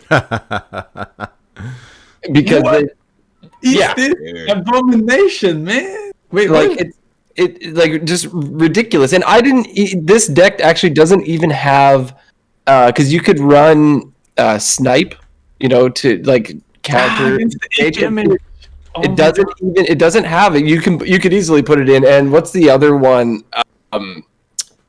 When you play pressure plate. So easily those two could slot in. I don't have them in this version here particularly, but I've done it in both. This version without those two, I find is actually better against the entire meta. So it's not exactly teched towards Mage, but like Cat Trick instantly is awesome because they're gonna play spells right off the bat to get their mana biscuits and all that sort of thing. So you get the 4/2 every time, right? And so you're against Mage, you just mulligan for anything that's gonna do damage face. And yeah, it's just amazing. Good. I played this deck against me like 50 times. Yeah. I got my ass wrecked, bro. I was like not prepared for this type of caliber. When he queued this, I was like, oh, what a joke, This is like some even hunter. Like, what are you going to do? Press your hero power. Suddenly, there's a minion. Did you know there's a minion that makes your hero power cost 0? Yes. Yeah. Pershing out this snipe shot. What do you call them? Rapid shots? Steady shots? Steady I shot. was getting bombarded by steady shots here. Not only can you make it cost 0, but you can also play your hero power twice in a turn. So you can have 0 mana and you can hero power 2 times each turn. That's the Quartermaster? No, that's like one of these guys. Let's see. This is such a deck that has, the Commander, Garrison Commander. This deck has gotten so much random. Yeah, Garrison Commander. Last years, man. I love it. Yeah, it's pretty good if you stick those two where it's cost 0 and you can hero power twice in a turn. Or Mage is just kind of trying to draw through their deck, and it's been great. I don't think I won a single time against Bat when he played this deck. As me being Mage. Yeah. This is a deck that can go straight into the meta and just destroy. There's so many mages that it's done wonders, and like I said, a few have just quit, like conceded right off the bat. Yeah, boys. Yeah. Not even gonna play this one out. So if you're seeing lots of mages where you're at, I highly recommend it. I did get absolutely destroyed by a Galakron rogue though, so I did not see that coming. I feel this will only get better over time, this type of deck. It can only get better over time, let's be honest. That's not a bad hero power. You press it 15 times and your opponent is dead. Yep. Hey. It's only 1 mana, right? Or 0. Out, if you put your opponent to 0 health, you win the game. It's really good, dude. Yeah, so if you want to punish mages, cue this deck, and you're gonna win 90% of the time. I seriously have not lost versus a mage yet. So, but sometimes it can be due to draw. Like maybe I won't get the most optimal draw myself, and I still won. So yeah, they'll throw up an ice block or two, but you're just sitting there waiting to hero power the next turn, right? Oh, dude. So it's great. No, this is a good deck. This is actually not a bad deck. Even on the highest levels, I would probably queue this once. I would queue this. I would probably queue this. Yeah, and if you have the new Hunter portrait, it's a sweet reason to rock the new portrait if you got the rewards track hero. Oh yeah, all that red skin. Yeah, he's different. He's different. No more green, guys. I like it. Finally, they're brown. He's new for Hunter, I guess. A different type. Yeah. Can I be the first to say, finally, we have a reason to betray Tyrande. I betrayed Tyrande. I'm playing Cirella now, or what her name is. She's my new bae. Have you seen her emotes? Such skill. She's so good. She's such BM. Yeah, I don't know if I've paid attention to her emotes. What does she say? When you press WoW, she says, "Oh, such skill." It's so BM. It's so great. You just use that every time when they high roll, when they low roll. Such skill. No, but she's actually overtaking Tyrande in terms of she's a bae of priest. Better and no one likes Anduin, let's be honest. I do like his SI7 Anduin emote where he goes, "Wow, really? The wow." Okay, that wow. That's the only thing that's the one where it's carrying him to tier 1 of BM emotes. Wow, since the inception of Hearthstone, that's an emote that will get your opponent really tilted. Yeah. I also don't mind the rewards track Anduin because it looks like Matt Damon. Oh, no, I picked that on NA. No joke. I picked that on EU. Because I only play Big Priest, or I play a lot of Reno Priest, but I also play Big Priest on NA, and having that portrait, wow, it's great. It's value. It's tilting my opponents. Hey, for those people listening, we will post all of the deck codes. They'll be in our Discord, but they'll also be in the show notes, so you can get them from the website or whatever podcast app or on YouTube. They'll all be there, so you can play these decks that we're talking about. Mike, what did you see in terms of meta where you were at? I know you were higher and then wanted to switch over to something more fun at the risk of tanking your rank. How did that go for you? Yeah, all this slander against Madame Lazul. Nobody likes Madame Lazul. What happened? Lazul! Yo, I love Madame Lazul. Yeah, she's a good one though. I know it's not a favorite. She's like an old lady. she's an old lady in a hoodie, so it's all good. Dude, she's scary, dude. Yo, so I've been experiencing a lot of greedy opponents. Before I got to speak here, a lot of things Goku was saying, when I think back and listen to it and think about the experiences I've been going through, they kind of blend together because when he explains how 2 weeks ago, 3 weeks ago, whatever, I hit Legend day 2, I knew what I was playing against. I'm playing Big Priest. You either get me in turn 4 or I win. And that's what happened. And I get to Legend. So yeah, I came in around 5 something. Not nothing too crazy high, but dude, that's pretty good. Wow, man. Yeah. Nice work. Nice work. Appreciate it. Yeah. Yeah, so since then, like Goku had said, things had changed without me thinking about it. I wasn't as hyper focused as the end of was it March going into this. Other things have been happening in real life. So with these changes Goku mentions, I'm now queuing into. Hear me out and grab your seats. I'm not making this up. Like Reno Rogue. I'm queuing into. Where's my beard? What you say? Can you repeat? Oh yeah. Hold on. People just don't care anymore. Reno Rogue. Ooh, Yeah. the spice. I'm queuing into stuff like that. Very greedy people, greedy stuff. I have the only time I queue into fast decks is the APM mage or random pirate warrior. And sometimes I feel bad for them because when I only play in NA. I'm not like Hydralisk or the other guys, other servers. You guys are good people, but I queue into crazy decks, and I'm just like, how do these pirate warriors how do they even get a chance, man? Like, everyone who I play against is greedy. So Reno Rogue, I'm queuing into, like Togwaggle Druid stuff, Celestial Tog, and then there's another crazy one.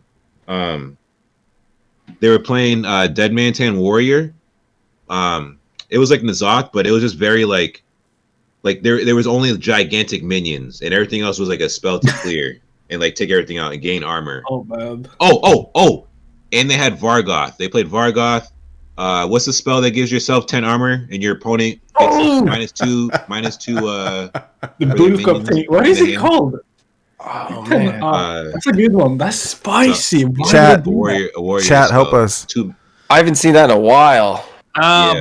Tank up. Bring it on. No. Bring it on. Bring it on. Thank you. Bring it on. They played Vargoth. Bring it on. Yeah. So before I got to speak, Goku very much laid this out. What's been happening on the NA server? Very random, very greedy. No one knows what's going on, so just play whatever you like. You know, you can have whatever you like. You know, that's what it feels like, dude. Like it's a wild west out here, and I enjoy it. It's cool. I've been playing some Evolve Shaman. I kind of like the high rolls. One match, I kind of high rolled into that 4-cost post, as Goku was pointing out. You know, it was against the Flame Wanker mage. They dropped that Flame Wanker. Yeah, I said Wanker. They drop that Flame Wanker, and they start spinning off the spells. But the wide board that I have from the Evolve just keeps growing in health. And then once they realize it, they clicked, well played, and just dipped out. Dude, the thing is, have you seen the 4-mana pot? A lot of people don't even know what it does. When you realize what the 4-mana cost does, it breaks your mind. You're like, wait, what? I can't beat this. It's actually impossible. Flamewaker can't beat that without the help of like actual devolving missiles. You know, like they need to high roll really hard to beat you when you have that on the board, and it's great. It's really great. And shout out to the NA server. I think it's the hardest server. You heard it here first. NA, dude, that hard. People don't play around there. They queue whatever they want. They are not like. When you go there, you have no idea what you're playing against. It's so hard. It's actually so hard. I can't count like 30 cards from my opponent. I have no idea what's going on. They're just like hitting me with all the weirdest stuff, and I just get wrecked every time, dude. It's great. I got a little chicken, so I had to tech this a little bit, and I put some dirty rats with devolves because I want to just make sure I have my fun too. You know what I'm saying? So yeah. Yeah, dude. Let me take a look at this actually. Because you know that. Sometimes those mages, if you don't get like, this is not a fantastic deck, so I have the lens of I know I'm just gonna try to high roll, and if not, it's all good. So when I do get the slow setup, I don't want to die too fast, so I put those dirty rats in, and there's been plenty of times I pulled down some sorcerers and devolved them, so that and flame wakers too, so that felt good.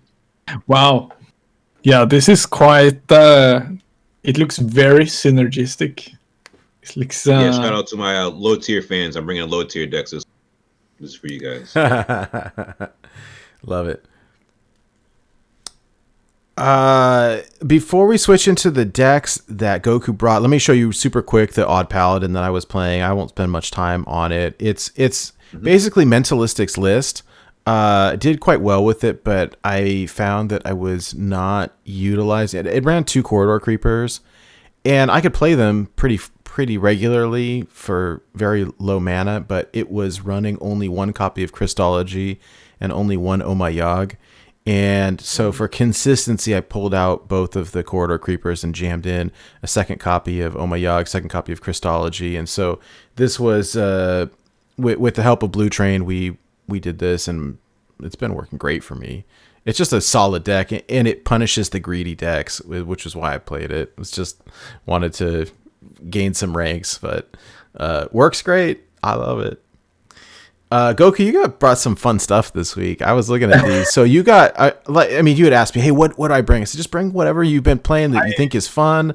And so I've got an LPG mage, a Reno LPG, and then I've got a Malygos Druid. So, well, I like to cheat stuff, man. I like to cheat the mana. That's when you have fun, like, all right, this one is, wow, what do we even say about this one? Like, let's be honest, the puzzle box stands a bit out. I haven't tested it too. I did win a game with this where it was lethal. My opponent actually illusioned my hand and played the Dragon Caster to cast the puzzle box, and he killed. He killed himself. I got lethal. It was such a bad puzzle box. I'm like, oh, thank you for falling into the bait of playing puzzle. You don't play this when you're ahead, you play it when you're behind, and sometimes what happens? You win the game when you're behind. Yep. Yeah. Okay, one of the this is no new deck, obviously. Like, this is just a Galaxy Mage, like a Reno Mage. Like, we love this deck. Some new stuff they did get though is the Varden Dawngrasp. Yeah. Dawngrasp, dude. This card can single-handedly solo board-centric aggression. Like, you can Hail Mary this on the board turn 4 and already play like a Potion of Illusion. Suddenly you've got like a Barista on the board. You're never not freezing this board. This is such a good addition. I feel this is just what the deck needs. I did play a bunch of Galaxy Mage like the past week. More so Secret Galaxy Mage. Secret Galaxy Mage has been okay. So Secret Galaxy Mage has been insane into APM because you can play stuff like Polymorph Potion, Explosive Runes, Ice Block. You can beat APM Mage while still beating everything else. And Darkleer, the worst matchup by the way, was nowhere to be seen because it got nerfed, or it was just like losing too hard to the Tax Palace. Yeah. But you had the Evolving Missiles against the Tax Palace. So it's just like, it's been a really good deck overall. But it's still missing something, I feel like. Like, yes, you got the new Alexstrasza Lifebinder, which is a great addition as well. You can use this with like Bran, OTK people straight away like this. Oh yeah, Ben. Yeah. It's happened to me. it's a deck that can, like, let me just tell you, like I talked about this earlier. Galaxy Mage has given me more content than any other deck. Like, you enter scenarios with this deck, which is just more unique than any other deck in Hearthstone. Like, you enter plays that you have never made plays like that before. Like, when everything costs 1 mana, a lot of weird stuff can start to happen. And I don't know, it's just probably one of the most fun decks I've ever played in Hearthstone. Like, just hands down. Like, this is the triple Alexstrasza deck. Yeah, you love Alexstrasza. She's the queen. Every one of them makes sense. The single first OG Alexstrasza. You play it. You have Bran. If you have Lifebinder Alexstrasza, well, it's lethal. It's like, in the majority of these games, you're gonna cheat out the Galaxy, like the Luna's Pocket Galaxy, and one of these are gonna cost 1 mana. That's just how it works. And if one of those costs 1 mana, well, guess what? You're probably gonna find a way to kill your opponent with some mana cheating. And I don't know, like, you guys have played this before. Come on, Nate Wolf, you've played this before. Oh yeah. So, but I played a lot of it before the nerfs. Specifically, what was it? It was Pilgrim, I think, that got hit. Yeah, and then the Dragon Queen later. Oof. So, what do you? I mean, well, Yeah, I mean, it doesn't work quite the same as it used to. I mean, I know you could go infinite with what Potion are they of calling it, Illusion. like Turtle Mage or whatever, with Turtle and Pilgrim and Turtle. Potion of Illusion. And I know, there were some people who were abusing that at the time, and it is what it is. It's different now, and so my question is, like, are you hard mulling for Pocket Galaxy or I mean, against Pilgrim? control, you just take it. Against control, you take the Galaxy. Sometimes it ends up in your hand, and you're happy because, well, you've either got the Dragon Caster, or you've got like the Escape Mana Saber, and you're gonna cheat that out. Like, no matter how you try, you're gonna get that out. Now, even if you end up with the Pilgrim, that is sometimes a buff, because, okay, either way, you can get the Spectres out after the Galaxy if you already drew the Galaxy.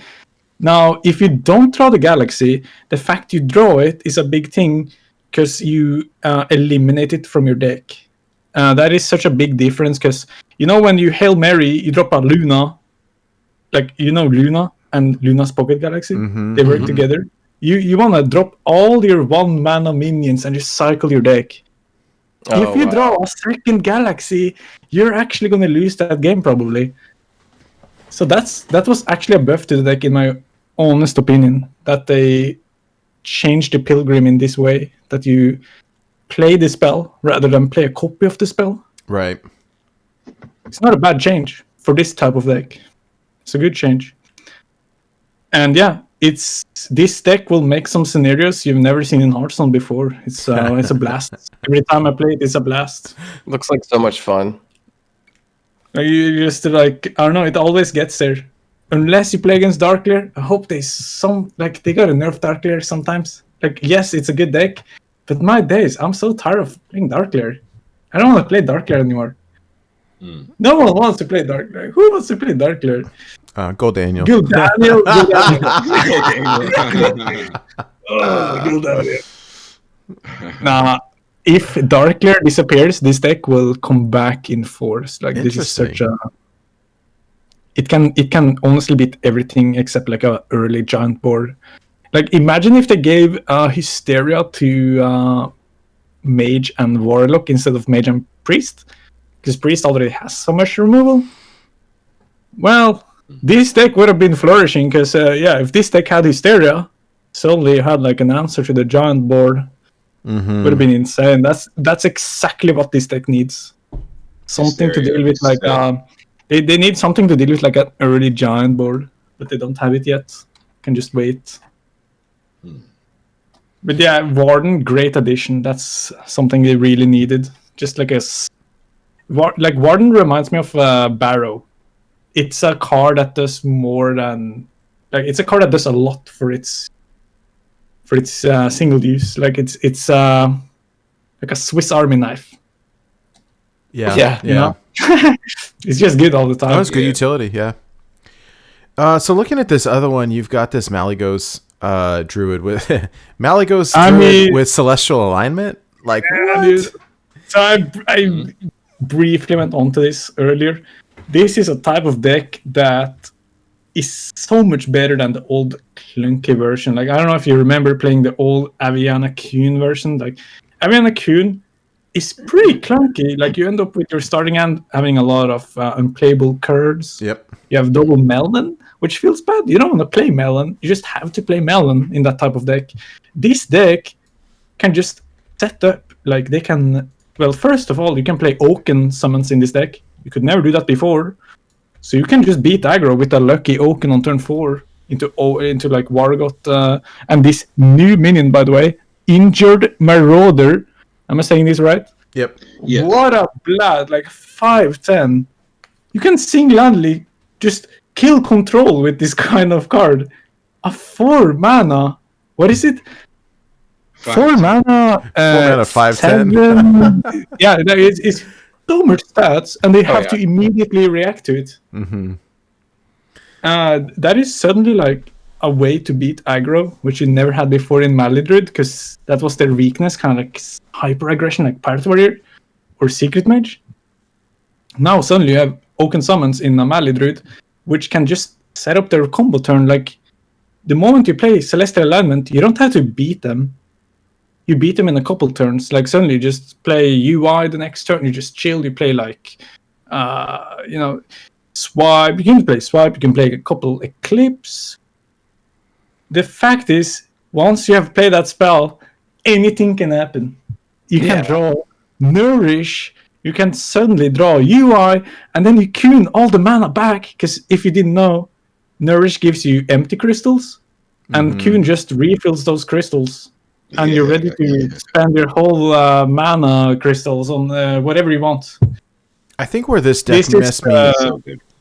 What did you say? Where I was confused at first when I first started playing with Celestial Alignment is, realizing like, hey, you're zeroed out this turn. Like the turn you play it, you could do nothing else, and then after that, you got to figure out how to get your mana back so you don't just die to aggro. And I think that's where I struggle with this a little bit. So what is the game plan after you? Like I understand early game ramp, drop Celestial Alignment, and then what? Like, are you trying to ramp your mana back up, or are you just stalling? The thing is, usually you have like armor foundation before you drop alignment, so you will probably survive that turn. Like you're curving out with the howl, oaken branching. You're just gaining all sorts of armor, and you will probably survive the first like initial hit of alignment. Now, this is a thing which not many people, they underestimate it. Playing alignment, my days, it stops aggression because they can only play one card. Right? Yeah. They're not gonna play like a passage and play 5-6 cards like a rogue used to do. You know what I'm saying? Like passage into Abyss oil, stuff like that. They can only respond with one card, and if you happen to have Nourish, you can suddenly play 2 cards.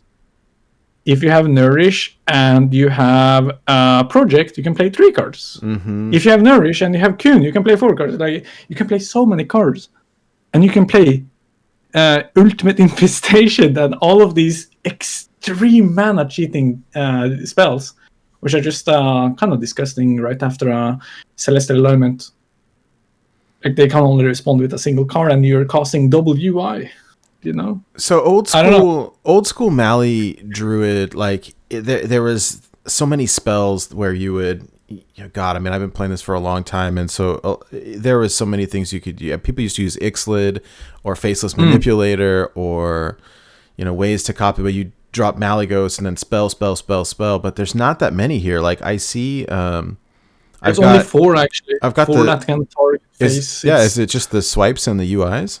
Yeah, it's maxing at 58 damage, I think, after you play Germination. But against most decks, that will do enough. And the thing is, after you do your combo and you do like all of these shenanigans, you can replay the last Celestial Alignment and put them back to 1 card. That means they can't play Zephyrs to clear your board. They can't play... Like, you just blast them with all this stuff, and then you put them back to 1 mana, and they're just sitting there like, okay, there's a big that's board. so dirty. I love it. Yeah, it's great. It's great. It's so what people realized is, when you can drop the Moonfires, you don't have to play the Roots anymore. This is suddenly becoming a really strong deck, and you don't have to like Hail Mary the Avikun anymore. You just play alignment and look where the game goes, and you're probably gonna get there, So you were saying before that hotfix, you were running Thorson, and you could play Thorson. So could you still play Thorson after you play Celestial Alignment and then change? It's not as good because, it's a bit too slow in my opinion. You could do it. You could like go alignment and then play Thorson. Yeah. And next turn your whole hand is 0 mana. Now that is a bit too slow in my opinion because you first have to draw it. And it's kind of like a dead card before alignment. Like when there was this bug, you could drop Emperor, and the same turn you dropped alignment, your opponent would probably be dead, which is that is just unreal. Like I posted some clips even on Twitter. Like I played Emperor, I had alignment and UI, and I just won. I just instantly won. Everything was free. I drew a couple Nourish. I just cheated all the mana I wanted, like 50 mana, bam. Opponent had 0 life at the end. So, in your opinion, it's too slow to still include it to play afterwards? Yeah. Yeah. After this point, you probably can't fit it. This is a very tight deck. Like, there's a lot of cards I wish I could play here. Sometimes Spellstone is nice. Like, you're gonna beat aggression if you have Spellstone. Like old rogues, board-centric stuff. Can't fit Spellstone. Also, sometimes I wish we could fit like Solar Eclipse. Solar Eclipse is a really interesting card because you can either use it as like just armor or draw, like you play Solar Eclipse into Howl, draw more cards, or in situations where you're in the mirror, you can use it with a swipe to deal, 14 extra damage in your combo. That is a very like versatile card, which I wish I could play double Solar. I run the Eclipse now because it's a little better into aggression. But yeah. Gotcha. I saw that like Malfurion the Pestilent, the Death Knight was missing as well. I know kind of traditionally, but like also that could also find a spot sometimes. Like that cost 1 mana after align. Like you could alignment just respond with Malfurion the next turn. That's probably a good play. 15 like armor and health total. That's just a good turn. I don't know, man. But one thing I realized, like, for example, my friend Hydra was playing Plague.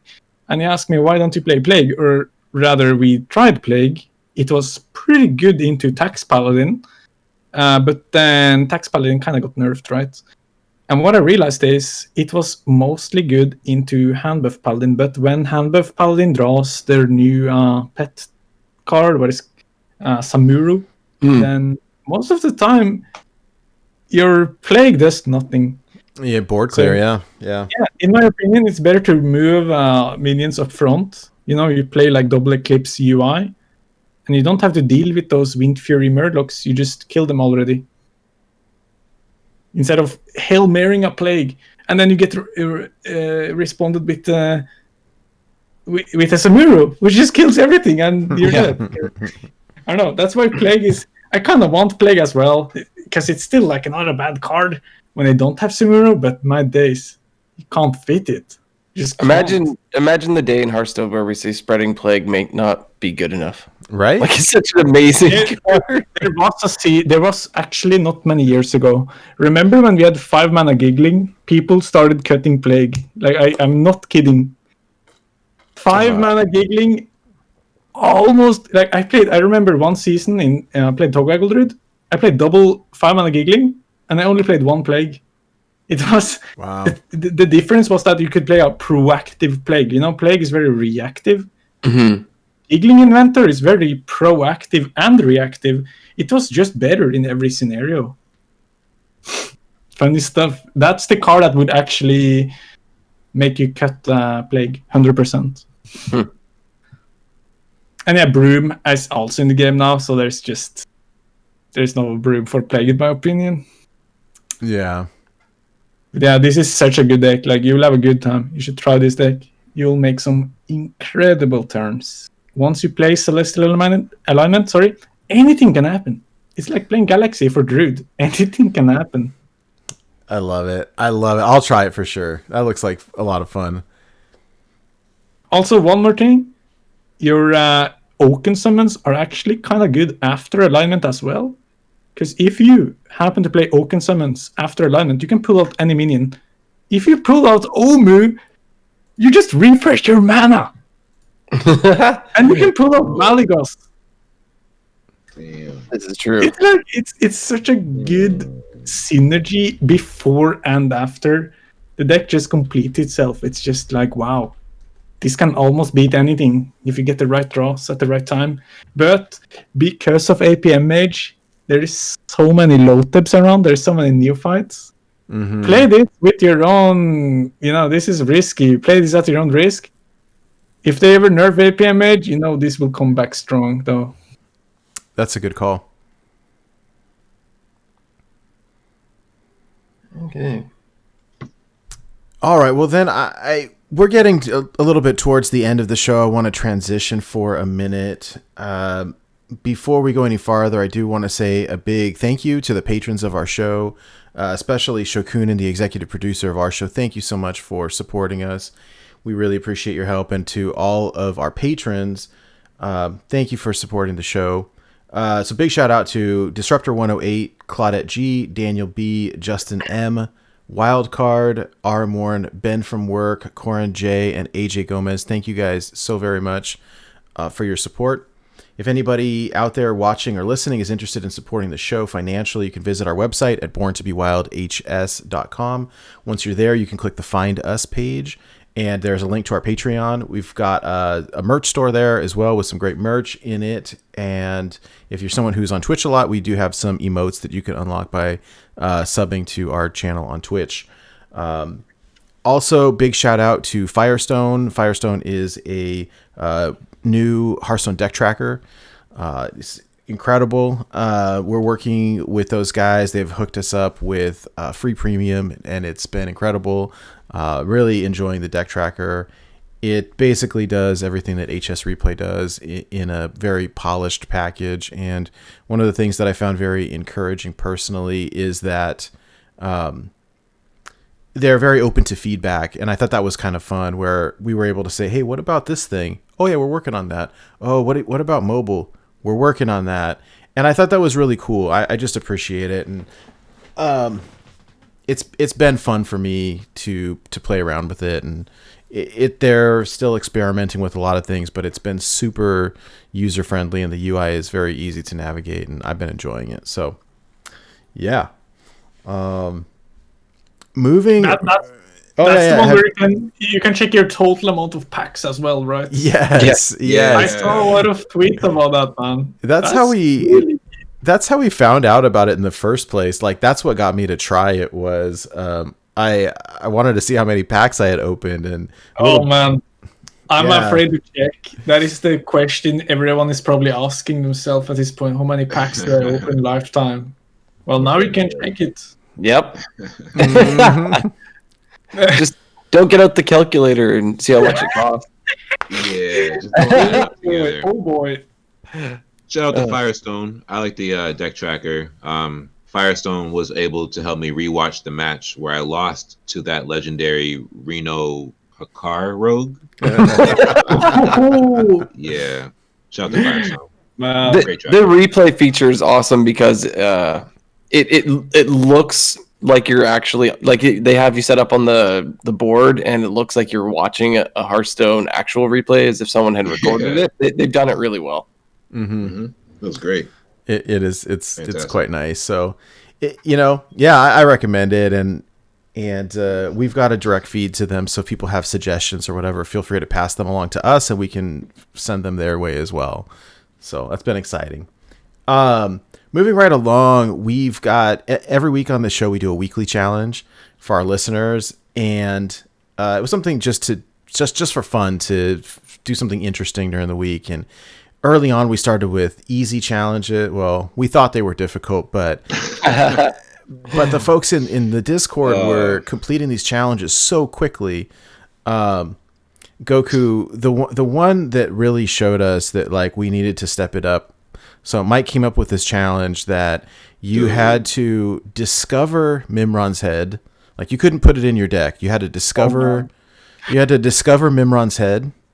Okay. And then you had to summon Voltron and get lethal with it. Oh boy, that sounds crazy, right? Really crazy. That take like 2 weeks, right? 2 weeks, Goku? Take you 2 weeks. Yeah, did someone do that? 2 weeks? We had someone do it before the show was over. Wait, yeah.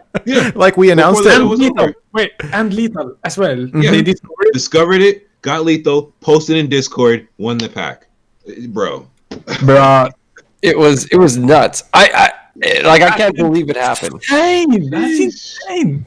Wild Gamers, format. man. I actually never be able to do that. I swear. Like, that's single-handedly can't do that.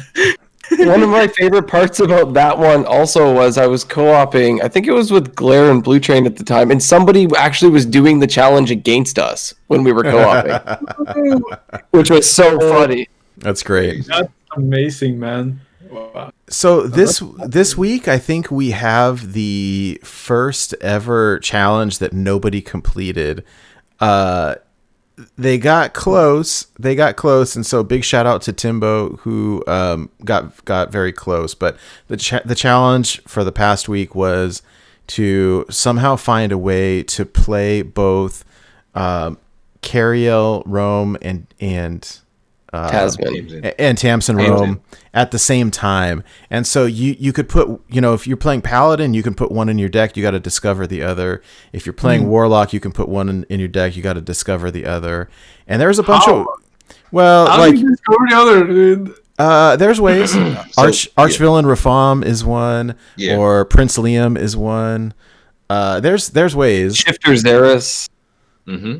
Or you can, you can Discover cards. That's so hard though. That's hard. And so I think Timbo had one where he was, I think, playing Paladin and had discovered that Tamsin Rome, but never drew into Cariel. And so it was very close. It was very close. Did he die before that? Like what? I don't know. I mean, I saw all the screenshots, but that was a really almost impossible. I thought it would be almost impossible, but anyways, big shout out for A for effort. Like that was a good try. So we have one for this week. It was actually submitted by one of our community members, and I like it because whoa, real quick. Mm-hmm. I gotta say this because I know somebody's listening to our show. I saw a tweet today from Play Hearthstone, and it just kind of had the flavor of our challenge from last week. So, shout out to Ixar and Celestalon. Hey, love y'all. He better be watching this show. He's playing wild now, guys. We love Ixar on the show. Love it. Yeah. He's such a good character for the scene, though. I don't know, just. We love Ixar. He deserves the best. He's a good guy. He has, Smudge has good tact. He has good tact too. In his replies, he has very good tact. Him and Smudge are very good at it. Love it. I will say when he responded to Craig's song, it was just the best. These nerf requests are getting really interesting. And we're getting really creative or something. Yeah, really creative, yeah. That's how we get stuff done, Hey, love it. Now all you gotta do this is week's challenge. Hook us up with that 12-star bonus. Okay. I'm joking. So this week's challenge was suggested by Timbo. He says, so the suggestion for this week is called Beast Wars in honor of the listener series. And so the goal this week is to create the beast with the biggest attack. The beast with the largest attack wins. This is similar to the challenge that we did with Kingsbane. So there are ways to buff the beasts. There are ways to buff it. Yeah. There's ways to buff it before you draw it, that you can buff it after you draw it. Now, there is a band card. There is a band card. Godzilla. That guy immediately did. No. Gasparilla, dude. No.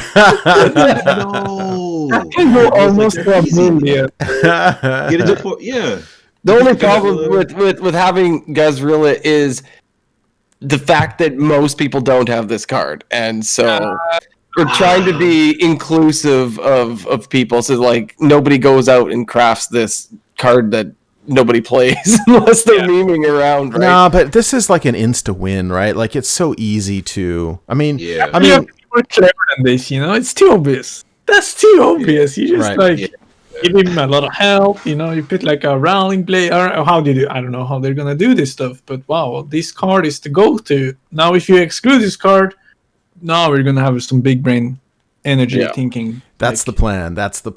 Yeah, I like it. I feel it's a good call, guys. So here's how you participate. If you want to do this, the way these challenges work is you've got to take screenshots. You post them in our Discord. there's a channel called Contest Entries, so post your screenshot there.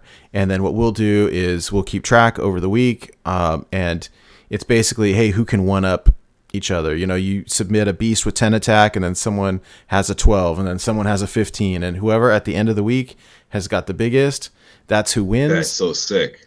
And so we get some good community involvement, some engagement there. And so what do you win? You win 2 packs on us plus bragging rights. Man, I already know Hyena, man. Hyena, biggest beast out there, guys. Hyena, go for it, Beast Wars. Oh, yeah, that's a good one. That's a good one. Put all the rush guys, you know, all the rush beasts in. You put Unleash the Hounds. You just have this one big hyena. No. And for submitting, we take submissions from playing on ladder or playing in casual. There's no doing this against the innkeeper or a friend. Yeah, so this needs too to easy. Be, too easy. It's too easy. So yeah, it needs to be an actual ladder game or a casual game. Battlegrounds does not count for big hyena. Imagine. Oh, that's a good call. Battlegrounds. Probably.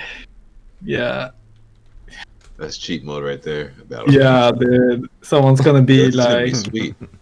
Sometimes the challenges I won't do them, but this one piques my interest. This seems fun. Yeah. There should be ways.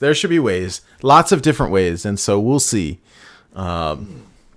I'm excited. I'm excited to see what we come up with here. So, yeah. Blessed champion. Double your minions' attack. Let's go. Good challenge.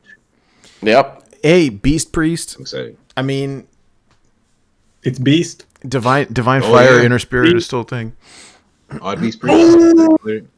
Just saying. Divine Spirit, Inner Fire. Yeah. Dude, you just like, who cares about Hyena? About the hyena now. Just play. What's the name of that big beast we talked about at the start of the show? The big wagon. Ultrasaur. Ultrasaur. Here we go. No, you get the Ultrasaur out. You cheat it out. I don't care how we get this out. Now you just buff this up, dude. You can easily get 100 attack. We're talking like that's some big beast energy, man. Think about that. Inner Fire, man. Oh my days. I like where your brain's at, dude. That's some good energy. Shout out to Timbo for that suggestion. I love it.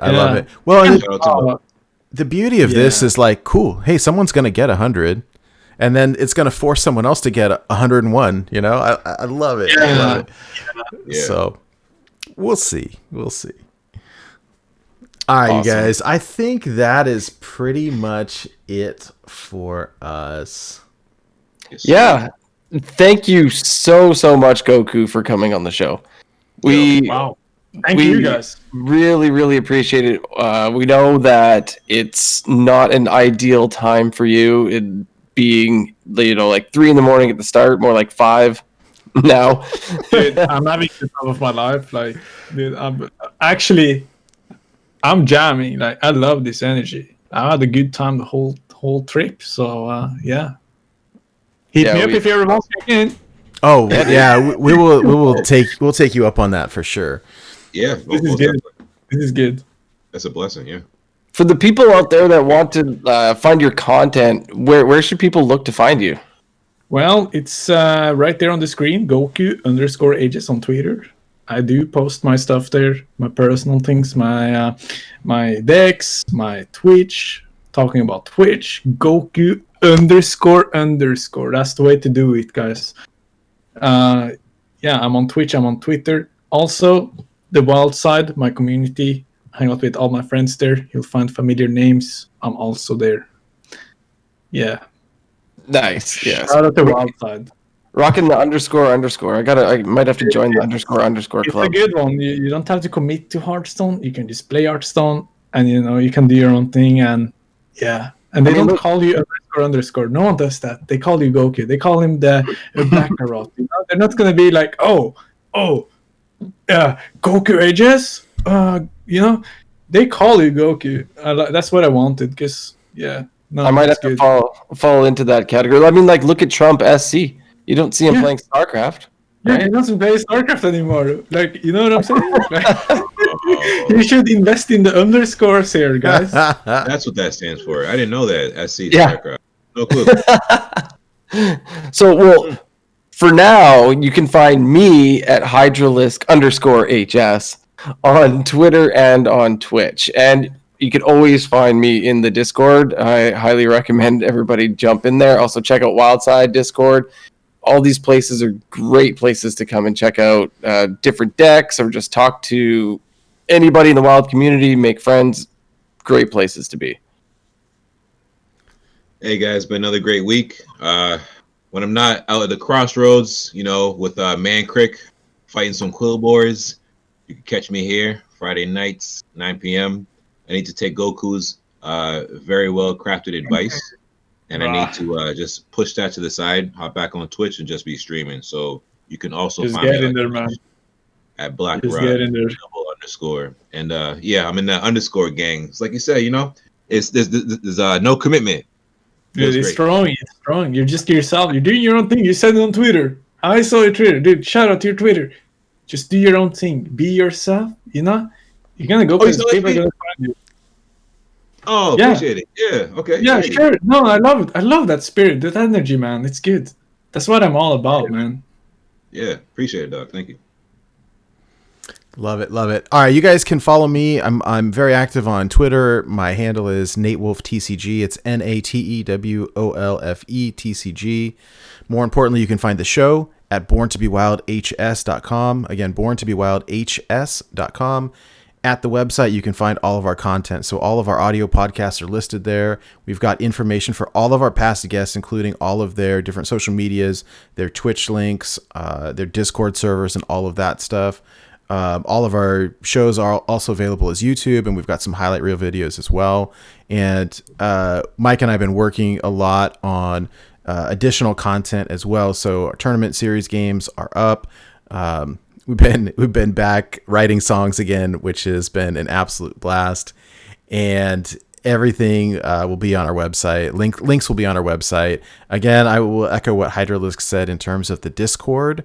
Early on, I had experimented with ways of trying to put deck lists and stuff on the website. It's impossible. This stuff changes too frequently, and it's a lot of work.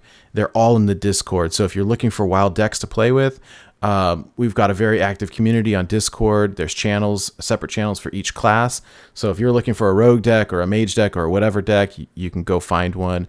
I share, these guys share, the whole community shares, and it's been an absolute blast. So even if you're someone who's not interested in social media all that much, the Discord is a great place, friendly community. Every once in a blue moon, someone acts up and they get booted. And we keep it super. I mean, it's been a while, man. It's been a while. Dude. It's been a long time, and we haven't needed to. It was like Halloween. And honestly, like it's just been a really welcoming, friendly community. And yeah, that shows how good it's been. Yeah, it's been really drama free, a lot of fun. So I encourage checking that out. Again, links to all of this stuff are at the website, borntobewildhs.com. And you can find your way to everything. The final thing that I do want to say is just one last reminder. If you guys are interested in signing up for season 2 of the listener series, our tournament series, custom deck building challenges, 5 weeks of custom deck building challenges followed by 3 weeks of playoffs. It is open for the next week. Signups close. April 30th is the last day, and then the season kicks off on May 3rd. It's free to join. There are lots of people ranging from casual players all the way to top legend players and everywhere in between. And we are quickly amassing a very large prize pool.